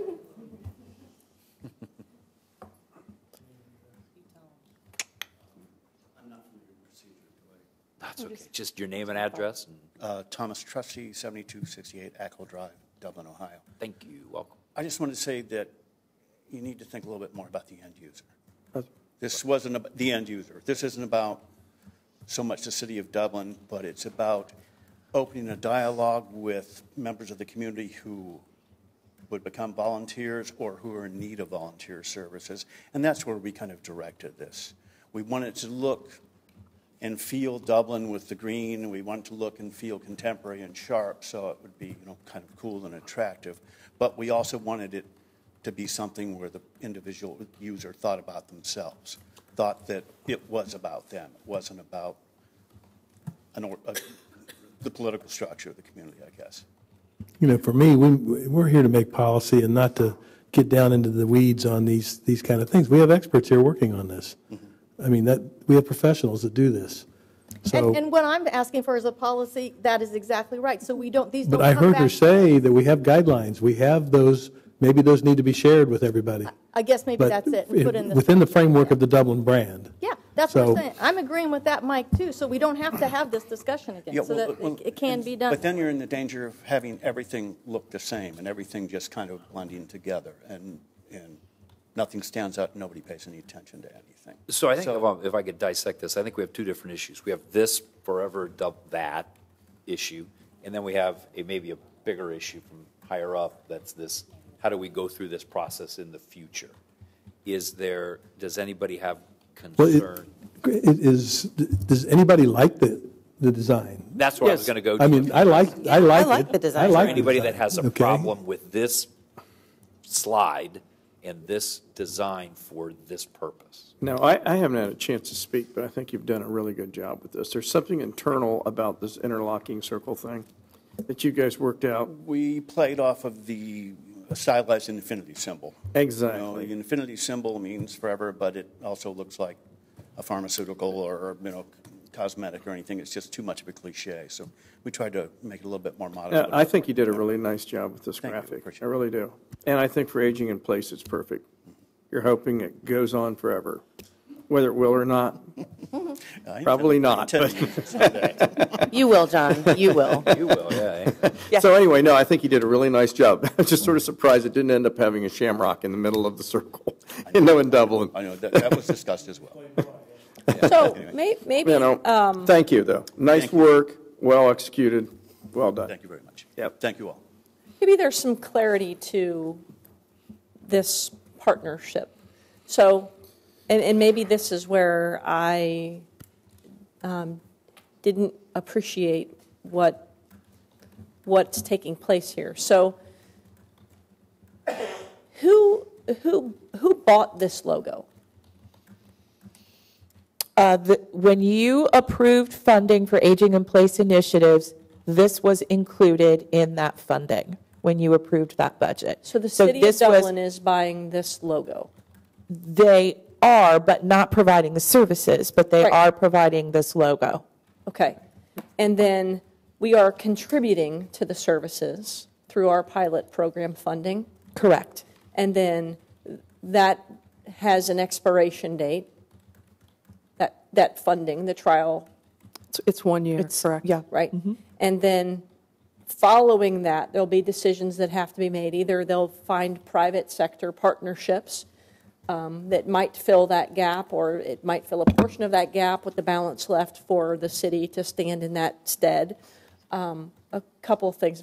So when we talk about this not being ours, it kind of, I guess for those reasons, to me, it was ours.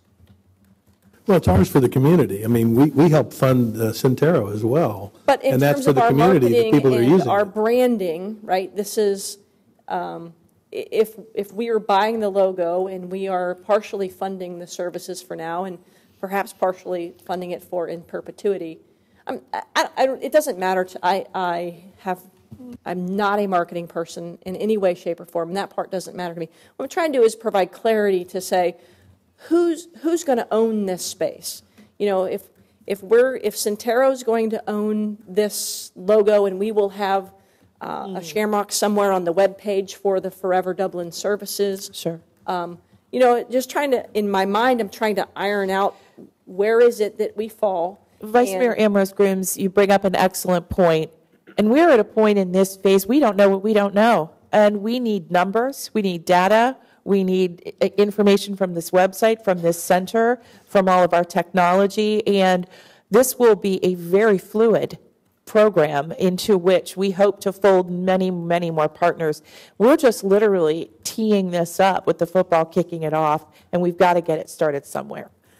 And I think that that's wonderful. But I do think from a brand perspective, if we are going to be in this business, whatever that means, right, that it has to be part of our branding. Not that it shouldn't be anybody else's as well, but if we're going to own it, or somebody else is going to own it, whoever's going to own it has to fully own it, and this has to be representative of their full ownership, whether that's us, whether that's Centero or some other organization that will come to serve this population. Thank you.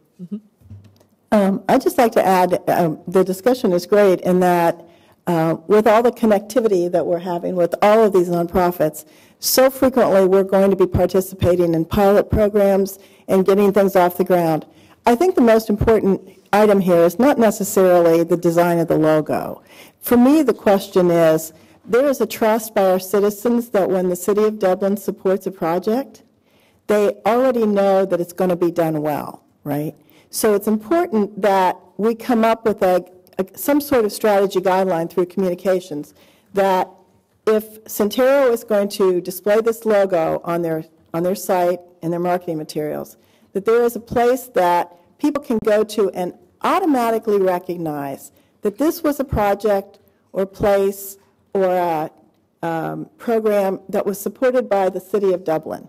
And I think that's kind of the message that I think we're looking for here, is that you should be able to look at this and know the City of Dublin had some aspect, had some support, had something to do with making sure this was successful.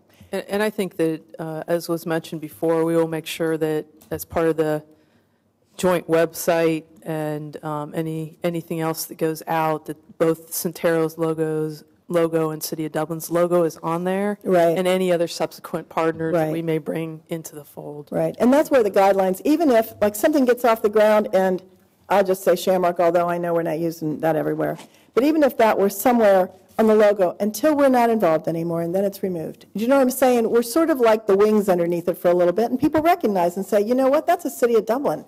That's a City of Dublin program. You know, I'm interested in that. I think that's what I'm looking for I think we are, that your good work is recognized by the residents of the community. Thank you. So can I ask one more question? So, Christine, we talked about a lot of a wide variety of different things that the city could help with in terms of Forever Dublin, because I'm not going to use Aging in Place anymore. I'm done with it. But well, it worked. Did you hear that? See, it was like Claudia? that. But for example, and I know this is still a hypothetical, but I'm going to use it anyway. You know, we talked about doing some type of, you know, a certification, if you will, for example, home builders that do, you know, retrofitting for handicap accessories for your home, right? And sort of having that. Would this be something that we could use to say, hey, this has been vetted through whatever that process might be? I think so. Right? Right. But that, and to me, that is something that the city would either do or partnership with Centero or whomever. You know what I mean? Like I know exactly what you mean. Leadership Dublin right now is working on an age-friendly business certification. And so what will that be called? Forever Dublin Certified. I think when you look around the country and you look at these age-friendly initiatives, they are all partnerships. You are rarely going to find a singular owner of most of these aging in place partnerships. I just spent last week in Delaware County. The room was filled with partners. Their area agency on aging is owning it right now. We just don't have that. Right, and I think too, as we think about the summits that we had, that was a room full of partners. So I get that. I think I go back to the context of this, and this is a little bit of uncharted territory for us, right? It is. And I hear what the point is that we're all making as well, and I don't know if it's as simple as adding a little shamrock over the F or something like that you can remove later if we wanted to. I'm okay with the logo. I love the Forever Dublin. I'm stuck on that, so we can't get rid of that. And I love the My Life, My Home, My Community. To me, those are the bigger pieces that are more meaningful than the actual logo itself. Although I get what everybody's saying. The logo catches your eye, and it's got to be something that people know and recognize. I would like to be able to give these guys something to move forward with tonight, if possible. Yeah, I mean, I personally, I don't have an objection to the logo, to the statement or anything.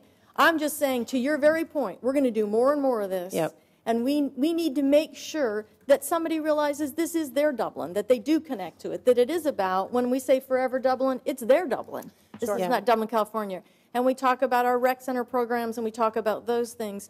We need to be sure that structure allows people to get right away that this is part of that whole. This is another piece of that. This is another piece of that. Thank you. And I just think we need to have some approach on that. And that's what's important here. It's not the specific logo, it's the elements of it and how the strategy and the framework. So if this is the first one and that becomes the part of the framework, what I'm requesting and suggesting is that we bring forth that framework so that when we go forward, it creates gravitational pull and not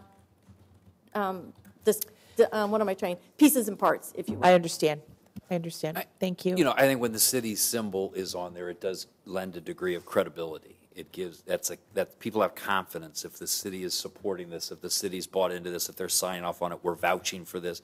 It's going to give people a level of comfort. So I think this symbol, everybody's saying this symbol's fine. If when it's on the website, it says as whatever Centero's symbol does the same thing. It lends a degree of credibility and an endorsement, if you will, that gives people a comfort level. I think that's probably where we are. Is everybody, anything else to say? Do you have what you need, Christine? We have what we need. Thank you. Thank you very much for coming in to you guys. Julie, thank you very much for everything that you're doing. Thanks for all your work. This was really important. Fantastic. We really appreciate it. To me. Excellent work. Okay, so they don't need a vote or anything from us on that. Staff comments. I just wanted to make one comment on this last part, and it does go back to Centero, and they are such a strong partner with us on this project, and I don't know if we could do it without them. We probably could, but it would be a lot more difficult. And they bring so much to the table as part of this partnership. I know we have some grant money involved and paying for the logo, but really they're offering up the space within their facility. And they have the level of expertise that we really need to carry this out. And then just their reputation, which we all know in the community is just so strong. And some of the relationships that they have that they've been able to bring to the table as well. And then just one final note, there's some grants that they'll probably be able to go after that we as a local government might not be able to, or the city along with Centero can go on as a joint application on some grant applications. So we'll be looking into that as the year goes on as well. But I just wanted to thank Centero for everything they're doing, and hopefully we'll add some more partners along the way this year to help supplement what they're doing. Okay, great. As far as staff comments, do you have anything else, or was that Yes, it? I have a few actually. Okay, go. In your packet was the council retreat report, so this was in draft format. We are looking for some feedback from council on this. In there were proposed goal statements, so you came up with 3 visionary goal statements. So if you could just take a look at those and make sure those align with what we were hoping those would say. And then there were several policy topics that council assigned to various groups. And then there were also follow-ups to the 2018 retreat goals. And then also included in there was a proposed schedule. And what we did with this was, you'll see the council work sessions we have laid out, and those again are proposed, so we want feedback from council on those as well. We try to take every Monday night that you could have available in the rest of your life, or at least for the rest of the year, and make sure it was spent here in council chambers.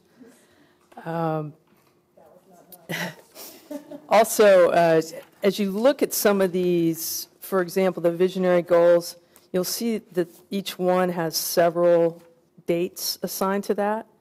And based on council's feedback, what we really wanted to do with the first session of each of those was allow you to have dialogue around it. So we may have some pre-reads, we may have some policy questions that we put on the table, but really based on council's feedback of wanting to have more dialogue around topics, that's the goal with those first sessions of that. This schedule also pushes the 5-year capital budget and the operating budget earlier in the year than is normal, so please note that. And again, the thought with both of these is that first session is more for council dialogue. So around the capital budget, we would probably bring out some maps and look at priorities for you as far as capital programming for the next 5 years.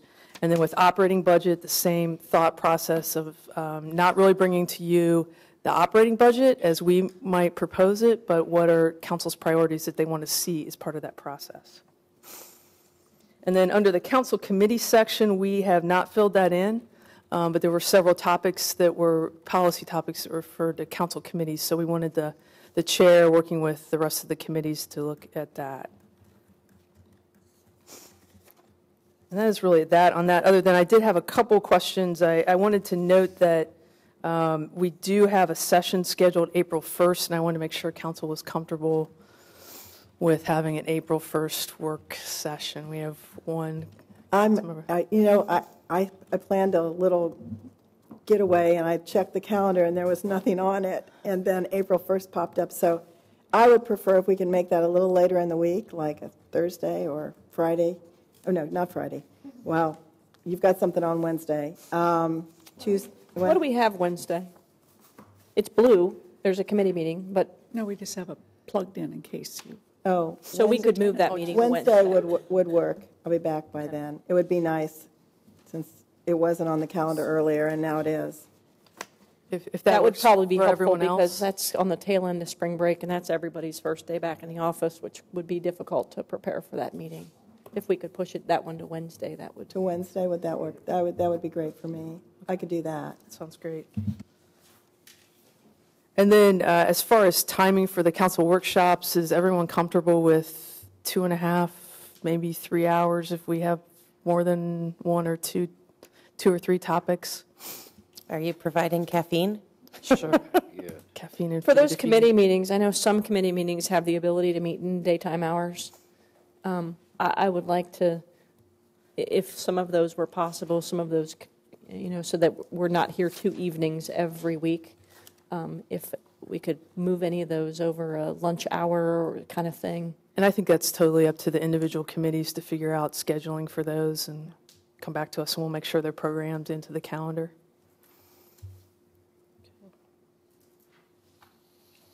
All right. A few other items also in your packet were 2 meetings with residents that Division of Engineering was planning to schedule related to water and sewer utility extensions. So those are for 2 different areas of the city. Those are on March 19th and April 2nd.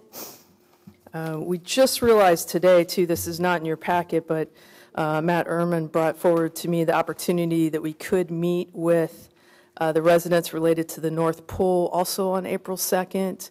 That would not conflict with any of the residents that might plan to attend this water sewer extension meeting on April 2nd. I just want to see if council was okay with us moving forward with that at that time.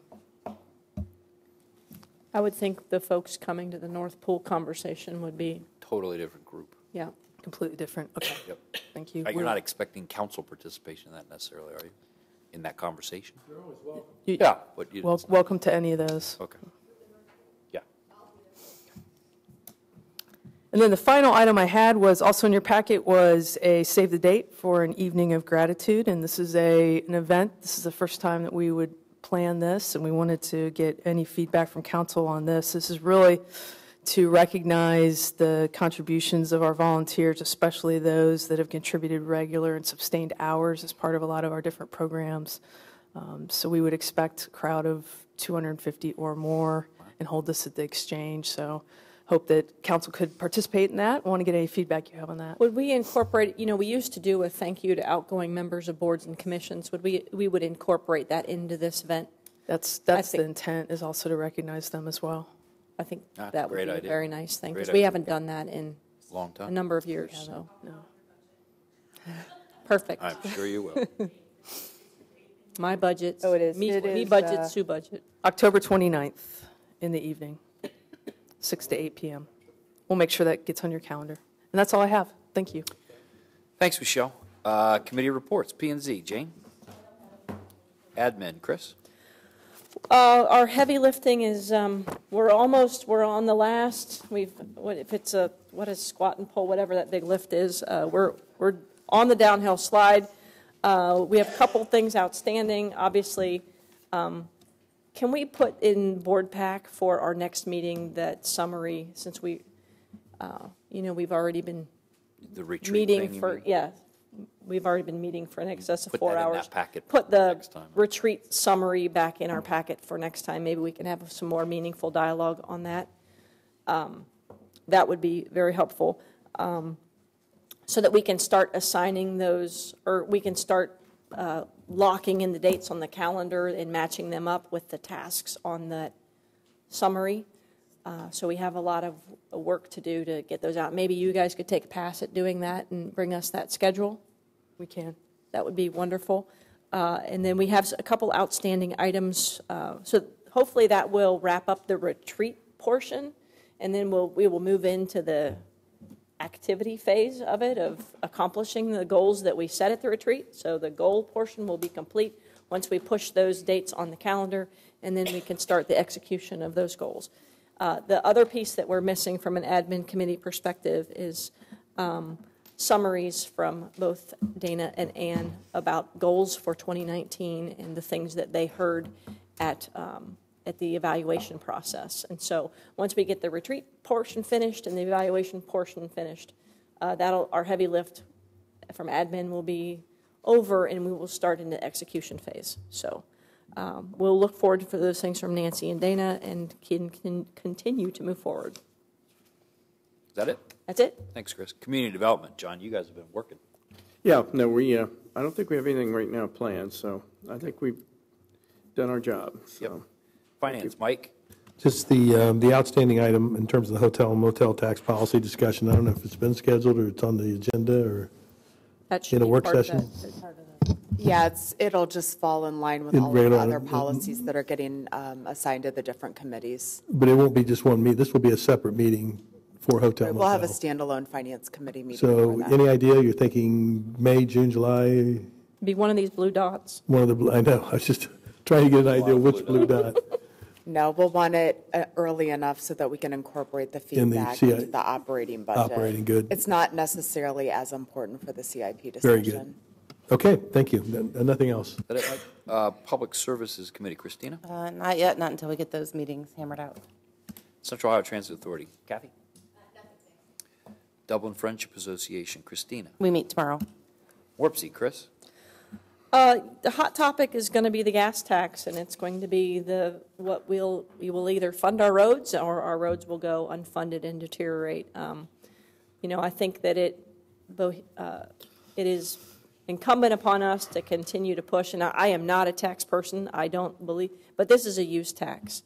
And in my mind, use taxes are a very different entity than many other of the kinds of taxes that we pay. There are not funds available to repair the roads, and I think it's incumbent upon us. I've been working with Senator Coonsey and some others to try to make our voice be heard in the State House, but this would be an opportunity for us to partner with our neighboring jurisdictions that have less sufficient funds than we do for infrastructure improvements. We have difficulty trying to partner with individuals that have no equity to bring to the table. This would provide equity to various municipalities within the state and bring some capability to them for them to come to the table in a partnership. So continue to press to keep this dialogue happening because if our infrastructure fails, then we're in a world of hurt. It's one of those things that like most repairs, they are less expensive to do early, and they continue to get more expensive the longer and longer they're deferred. So I would encourage you all to step into that space and do what you can.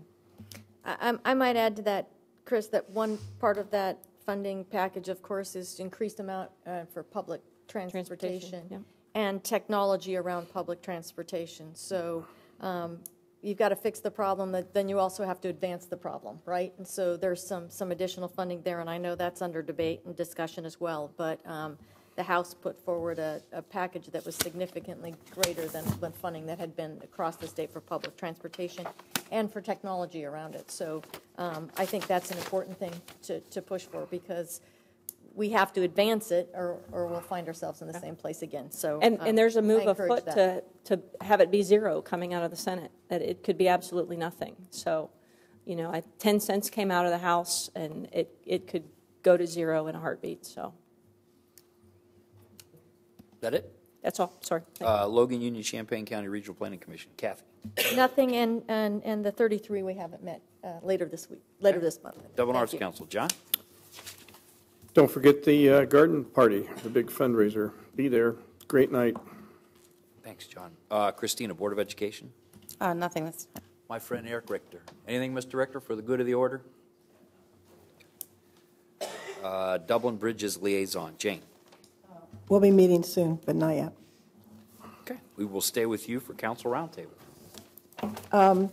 Just a couple things. In the monthly planning report, I would just like to request that possibly Planning Department would forward some drafts of some work they're doing, specifically something we haven't seen in a while, just to forward these drafts on the smart parking plan in the Historic District, the Historic District Guideline draft, the Historic District Code modifications and boundary amendments that they spoke of.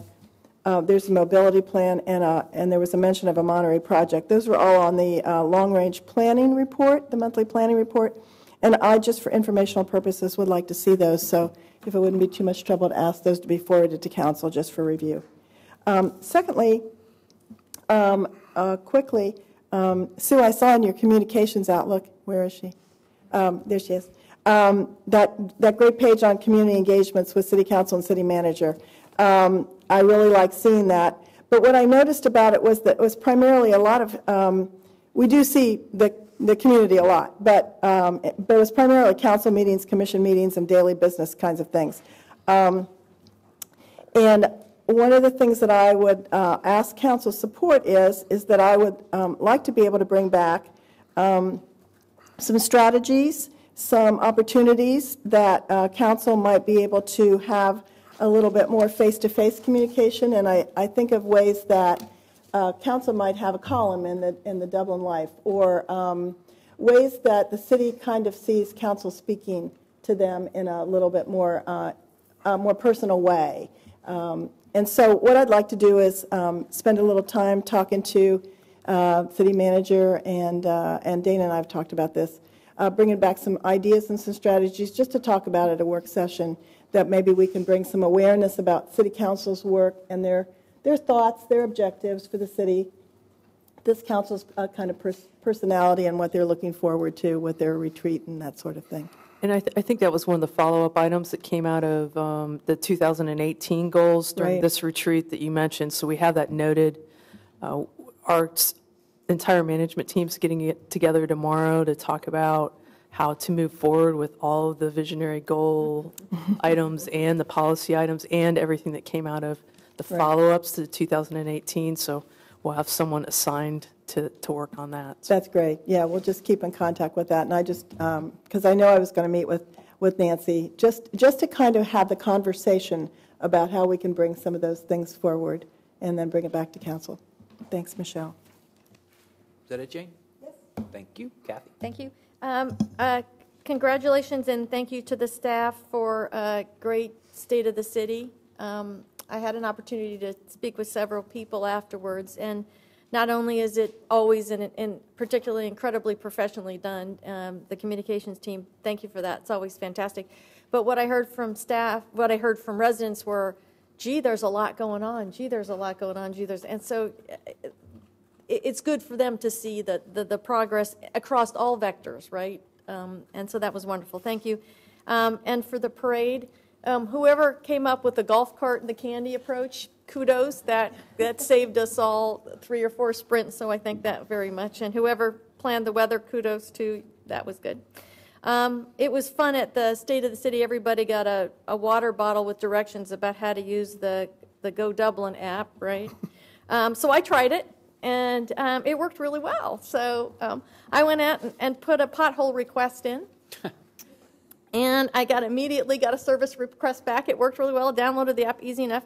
And then they informed me it was on a private road. So yeah,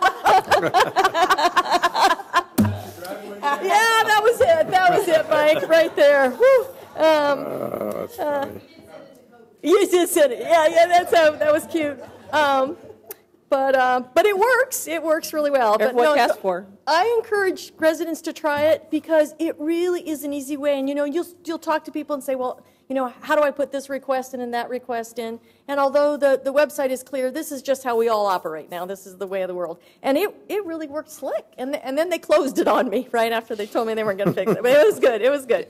Dana did announce we don't have any potholes. Yeah, that's right. I heard that announcement, so I wanted to share one with him. But try it because it's really slick. And then I had an opportunity to step into the newly updated visitor center, Dublin Center. I don't know if you got a chance to do that. Convention and Visitor Bureau.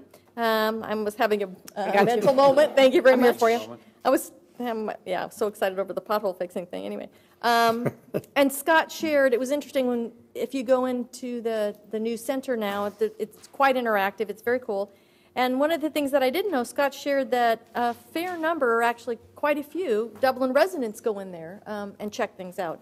Not only what's going on in the community, but they also have a fair bit of materials of other very interesting destinations within a driving distance of Dublin. So I would encourage people to check out that new because they have some cool things.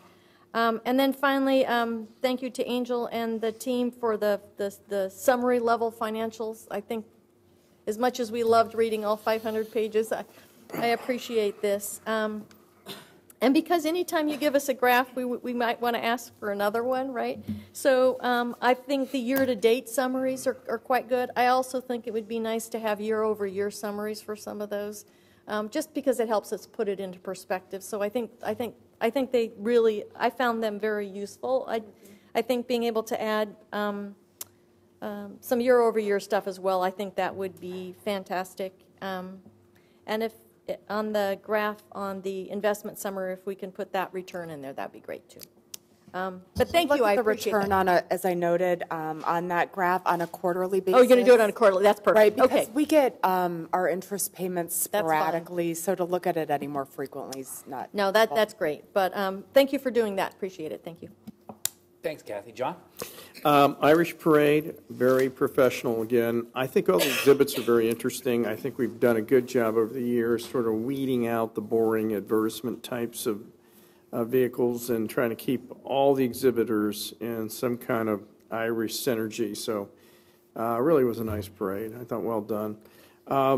Megan, I'd like you to, if council's in agreement, to do your short video presentation at the next council meeting at the beginning.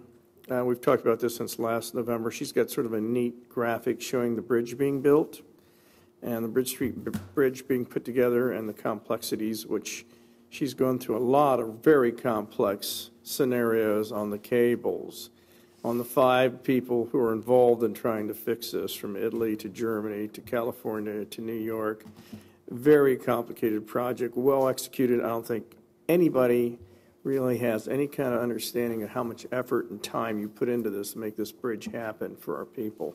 So I would love to see you spend 5 minutes at the beginning of the next meeting or sometime during the next meeting showing us some of your videos of how that thing came together and your graphics, and your engineering stuff. So very, very interesting and very informative. And she's just such a humble person and so mum about this for all her endeavors and hard work for such a complex, amazing project. So if you would, and if council's in agreement, I think it'd be a great thing to do. Sounds like a good idea. Is that something you already have prepared? That wasn't very convincing. You want to try that again? Yeah. She had this prepared last November. Okay. Go ahead, Mike. Anything else, John? And she kept saying, she said she needed permission to go do it. So I think we're giving her permission to go do it. So. She'll make sure it's 5 minutes. There you go. Thanks. Is that it? That's it. Mike. I'd just like to say to Dana, I know it's 6:30 or 7:30 in Arizona. Turn off your computer and go to dinner. Because I know you're watching. Is that it, Christina? Thanks for your flexibility and excusing me from the state of the city for a 3rd grade concert. It went very well. There've been a lot of chatter about coyotes. I know I talked with Michelle about it a little bit earlier today. I asked if she could put together something to have some meetings with some HOAs to make sure that the appropriate information is getting out there. Maybe do a post on Nextdoor or something. So thank you for being responsive. I really appreciate it. The Business Appreciation Day was fun. How many did you guys go? You guys all went too, right? Our businesses do appreciate us, and we appreciate our businesses, and that's what that's really about. And I got a chance to talk with Kyle a little bit about the businesses we have, and as they grow, how they work really hard to stay in Dublin as they grow. And I think that that really speaks to our partnership with our businesses and how important they are to us and to our growth and to our sustainability. So thank you to all of our businesses out there. Much appreciate them. That's it. Chris. I would echo the comments about the parade and the business appreciation, and also about the financials. It was so nice to have something that weren't, because I'm a horticulturist and not a finance wizard, I would get my calculator out in my 500 pages of Munis documents, and then I would start trying to make heads or tails of it. And then sometimes the numbers would be negative, and I would be like, now I'm really struggling. So thank you for that summary. Certainly very helpful and insightful, and I think it will give us a better picture. And I realize they're snapshots in time, but at some point you have to go with the information that you have, and that's good information to have for us to continue to, make decisions about, projects that come in 22% under budget, and that will help us to evaluate midstream of actions going forward. So thanks for those. They're very helpful. That's all I have. Thank you, Chris. I have 2 quick things. I just want to remind everyone about the naturalization ceremony that will take place tomorrow at 1 o'clock at Dublin Scioto High School. I have the program from the Chief Judge Sargis, who's the Chief Judge for the Southern District of Ohio, will be here. He's a Dublin resident, lives in Donegal Cliffs. He will be here. He is bringing the other 2 active district court judges with him. All 3 of them are participating in this program. Dr. Hoadley will be speaking. The principal, Robert Scott, will be speaking. There also will be a guest speaker, is a teacher who just recently was sworn in as a citizen of the United States. So I'm sure that'll be fascinating to hear her. It is, when you look at the things that are going to happen, the court is called to order, and there's the oath of the allegiance to the United States of America. Then the national anthem will be sung by the Jerome Scioto Choir, and then these people stand up for the first time ever, along with everybody else there, recite the Pledge of Allegiance. It's really a moving experience. I've been through it before downtown. This is the first time I'm aware of where it has gone mobile, and they have all of the judges of the district court that are going to be convened at the same place at the same time. and it will be tomorrow at 1 o'clock. And so I would just strongly encourage anybody that, if you can move your lunch around to make sure you're there, it will be an experience that you will remember forever. I absolutely guarantee it. There are about 125, I think, people that are getting sworn in, and they typically bring about 4 or 5 family members with them. So it is a packed house, and I know we're going to have a lot of thanks to Dr. Hoadley and Bob Scott for all of the facilities they're providing to us tomorrow. So I'm looking forward to that. That's tomorrow, 1 o'clock, Scioto High School. Today, I went over one other thing to just sort of put on our radar screen. Nancy and I went down to Life Care Alliance. We've been going down and visiting with these people just about every year for the last several years. We've delivered. They're the ones that do Meals on Wheels. And if you ever want to be humbled, go spend a couple hours with these folks delivering meals right here in Dublin to people that are either elderly and they just simply can't get out and can't get themselves the meals, or even if they're not elderly and they're sick and infirm and they just cannot manage those things on their own. And this Life Care Alliance, they're fantastic. Cheryl Grossman is now there heading up their outreach, and they are getting killed on their budget. Since the recession, they have $8 million less in their budget than they have traditionally. And for the first time in 20 years, the Life Care Alliance will not receive any funding from the City of Columbus through the Human Services Grants Program, which is going to cost them about $360,000.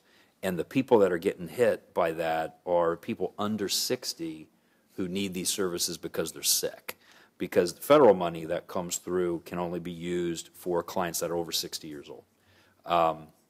So I'm not sure how we will. It is the healthcare Life Care Alliance here in Franklin County is the 4th largest Meals on Wheels program in the United States of America. They serve over 5,000 hot meals every single day, and it's one of only 2 programs in the nation that delivers food on the weekends. So if you ever have some time, or you've got kids or students or whoever that are looking for a worthy cause to volunteer for, I asked Cheryl about that, and she said all they do is call, and you can volunteer as long as you can and give them the time that you can, but to walk around and give meals to these people that in many ways, and unfortunately a lot of occasions, it's really the only interaction that these folks have with the outside world, or the people that are bringing them their meals. And they're sick, they're elderly, a lot of them are just simply in bad straits, and Life Care Alliance is just absolutely getting killed on their budget. So I asked Cheryl if she would be willing to come into a council meeting, and we're going to make arrangements with, of course, Nancy, who is the fixer of all things, is going to get Cheryl in here and maybe start to talk to us about the things that happen. And this isn't, we're not taking up the cause of somebody in some other community that has the need. These people live in Dublin, and they are Dublin residents, and they desperately need our help, and they are getting their help from the Meals on Wheels, and we need to, in my opinion, do whatever we can in the future to support that organization, because they need our help, and God knows we need their help. So put that issue on your radar screens, that I'm sure it will come up again here in the future. And thanks to the staff for the parade and the state of the city. It is just, you're second to none. Absolutely phenomenal. And the Grand Leprechaun Lunch, those guys are just a fantastic group of people. And Jason, J. Lou, that puts on the luncheon for the city to support the city. It's all just a fantastic thing. And MJ and Allison and all the staff that was there really appreciate everything that they do. So with that, we're adjourned.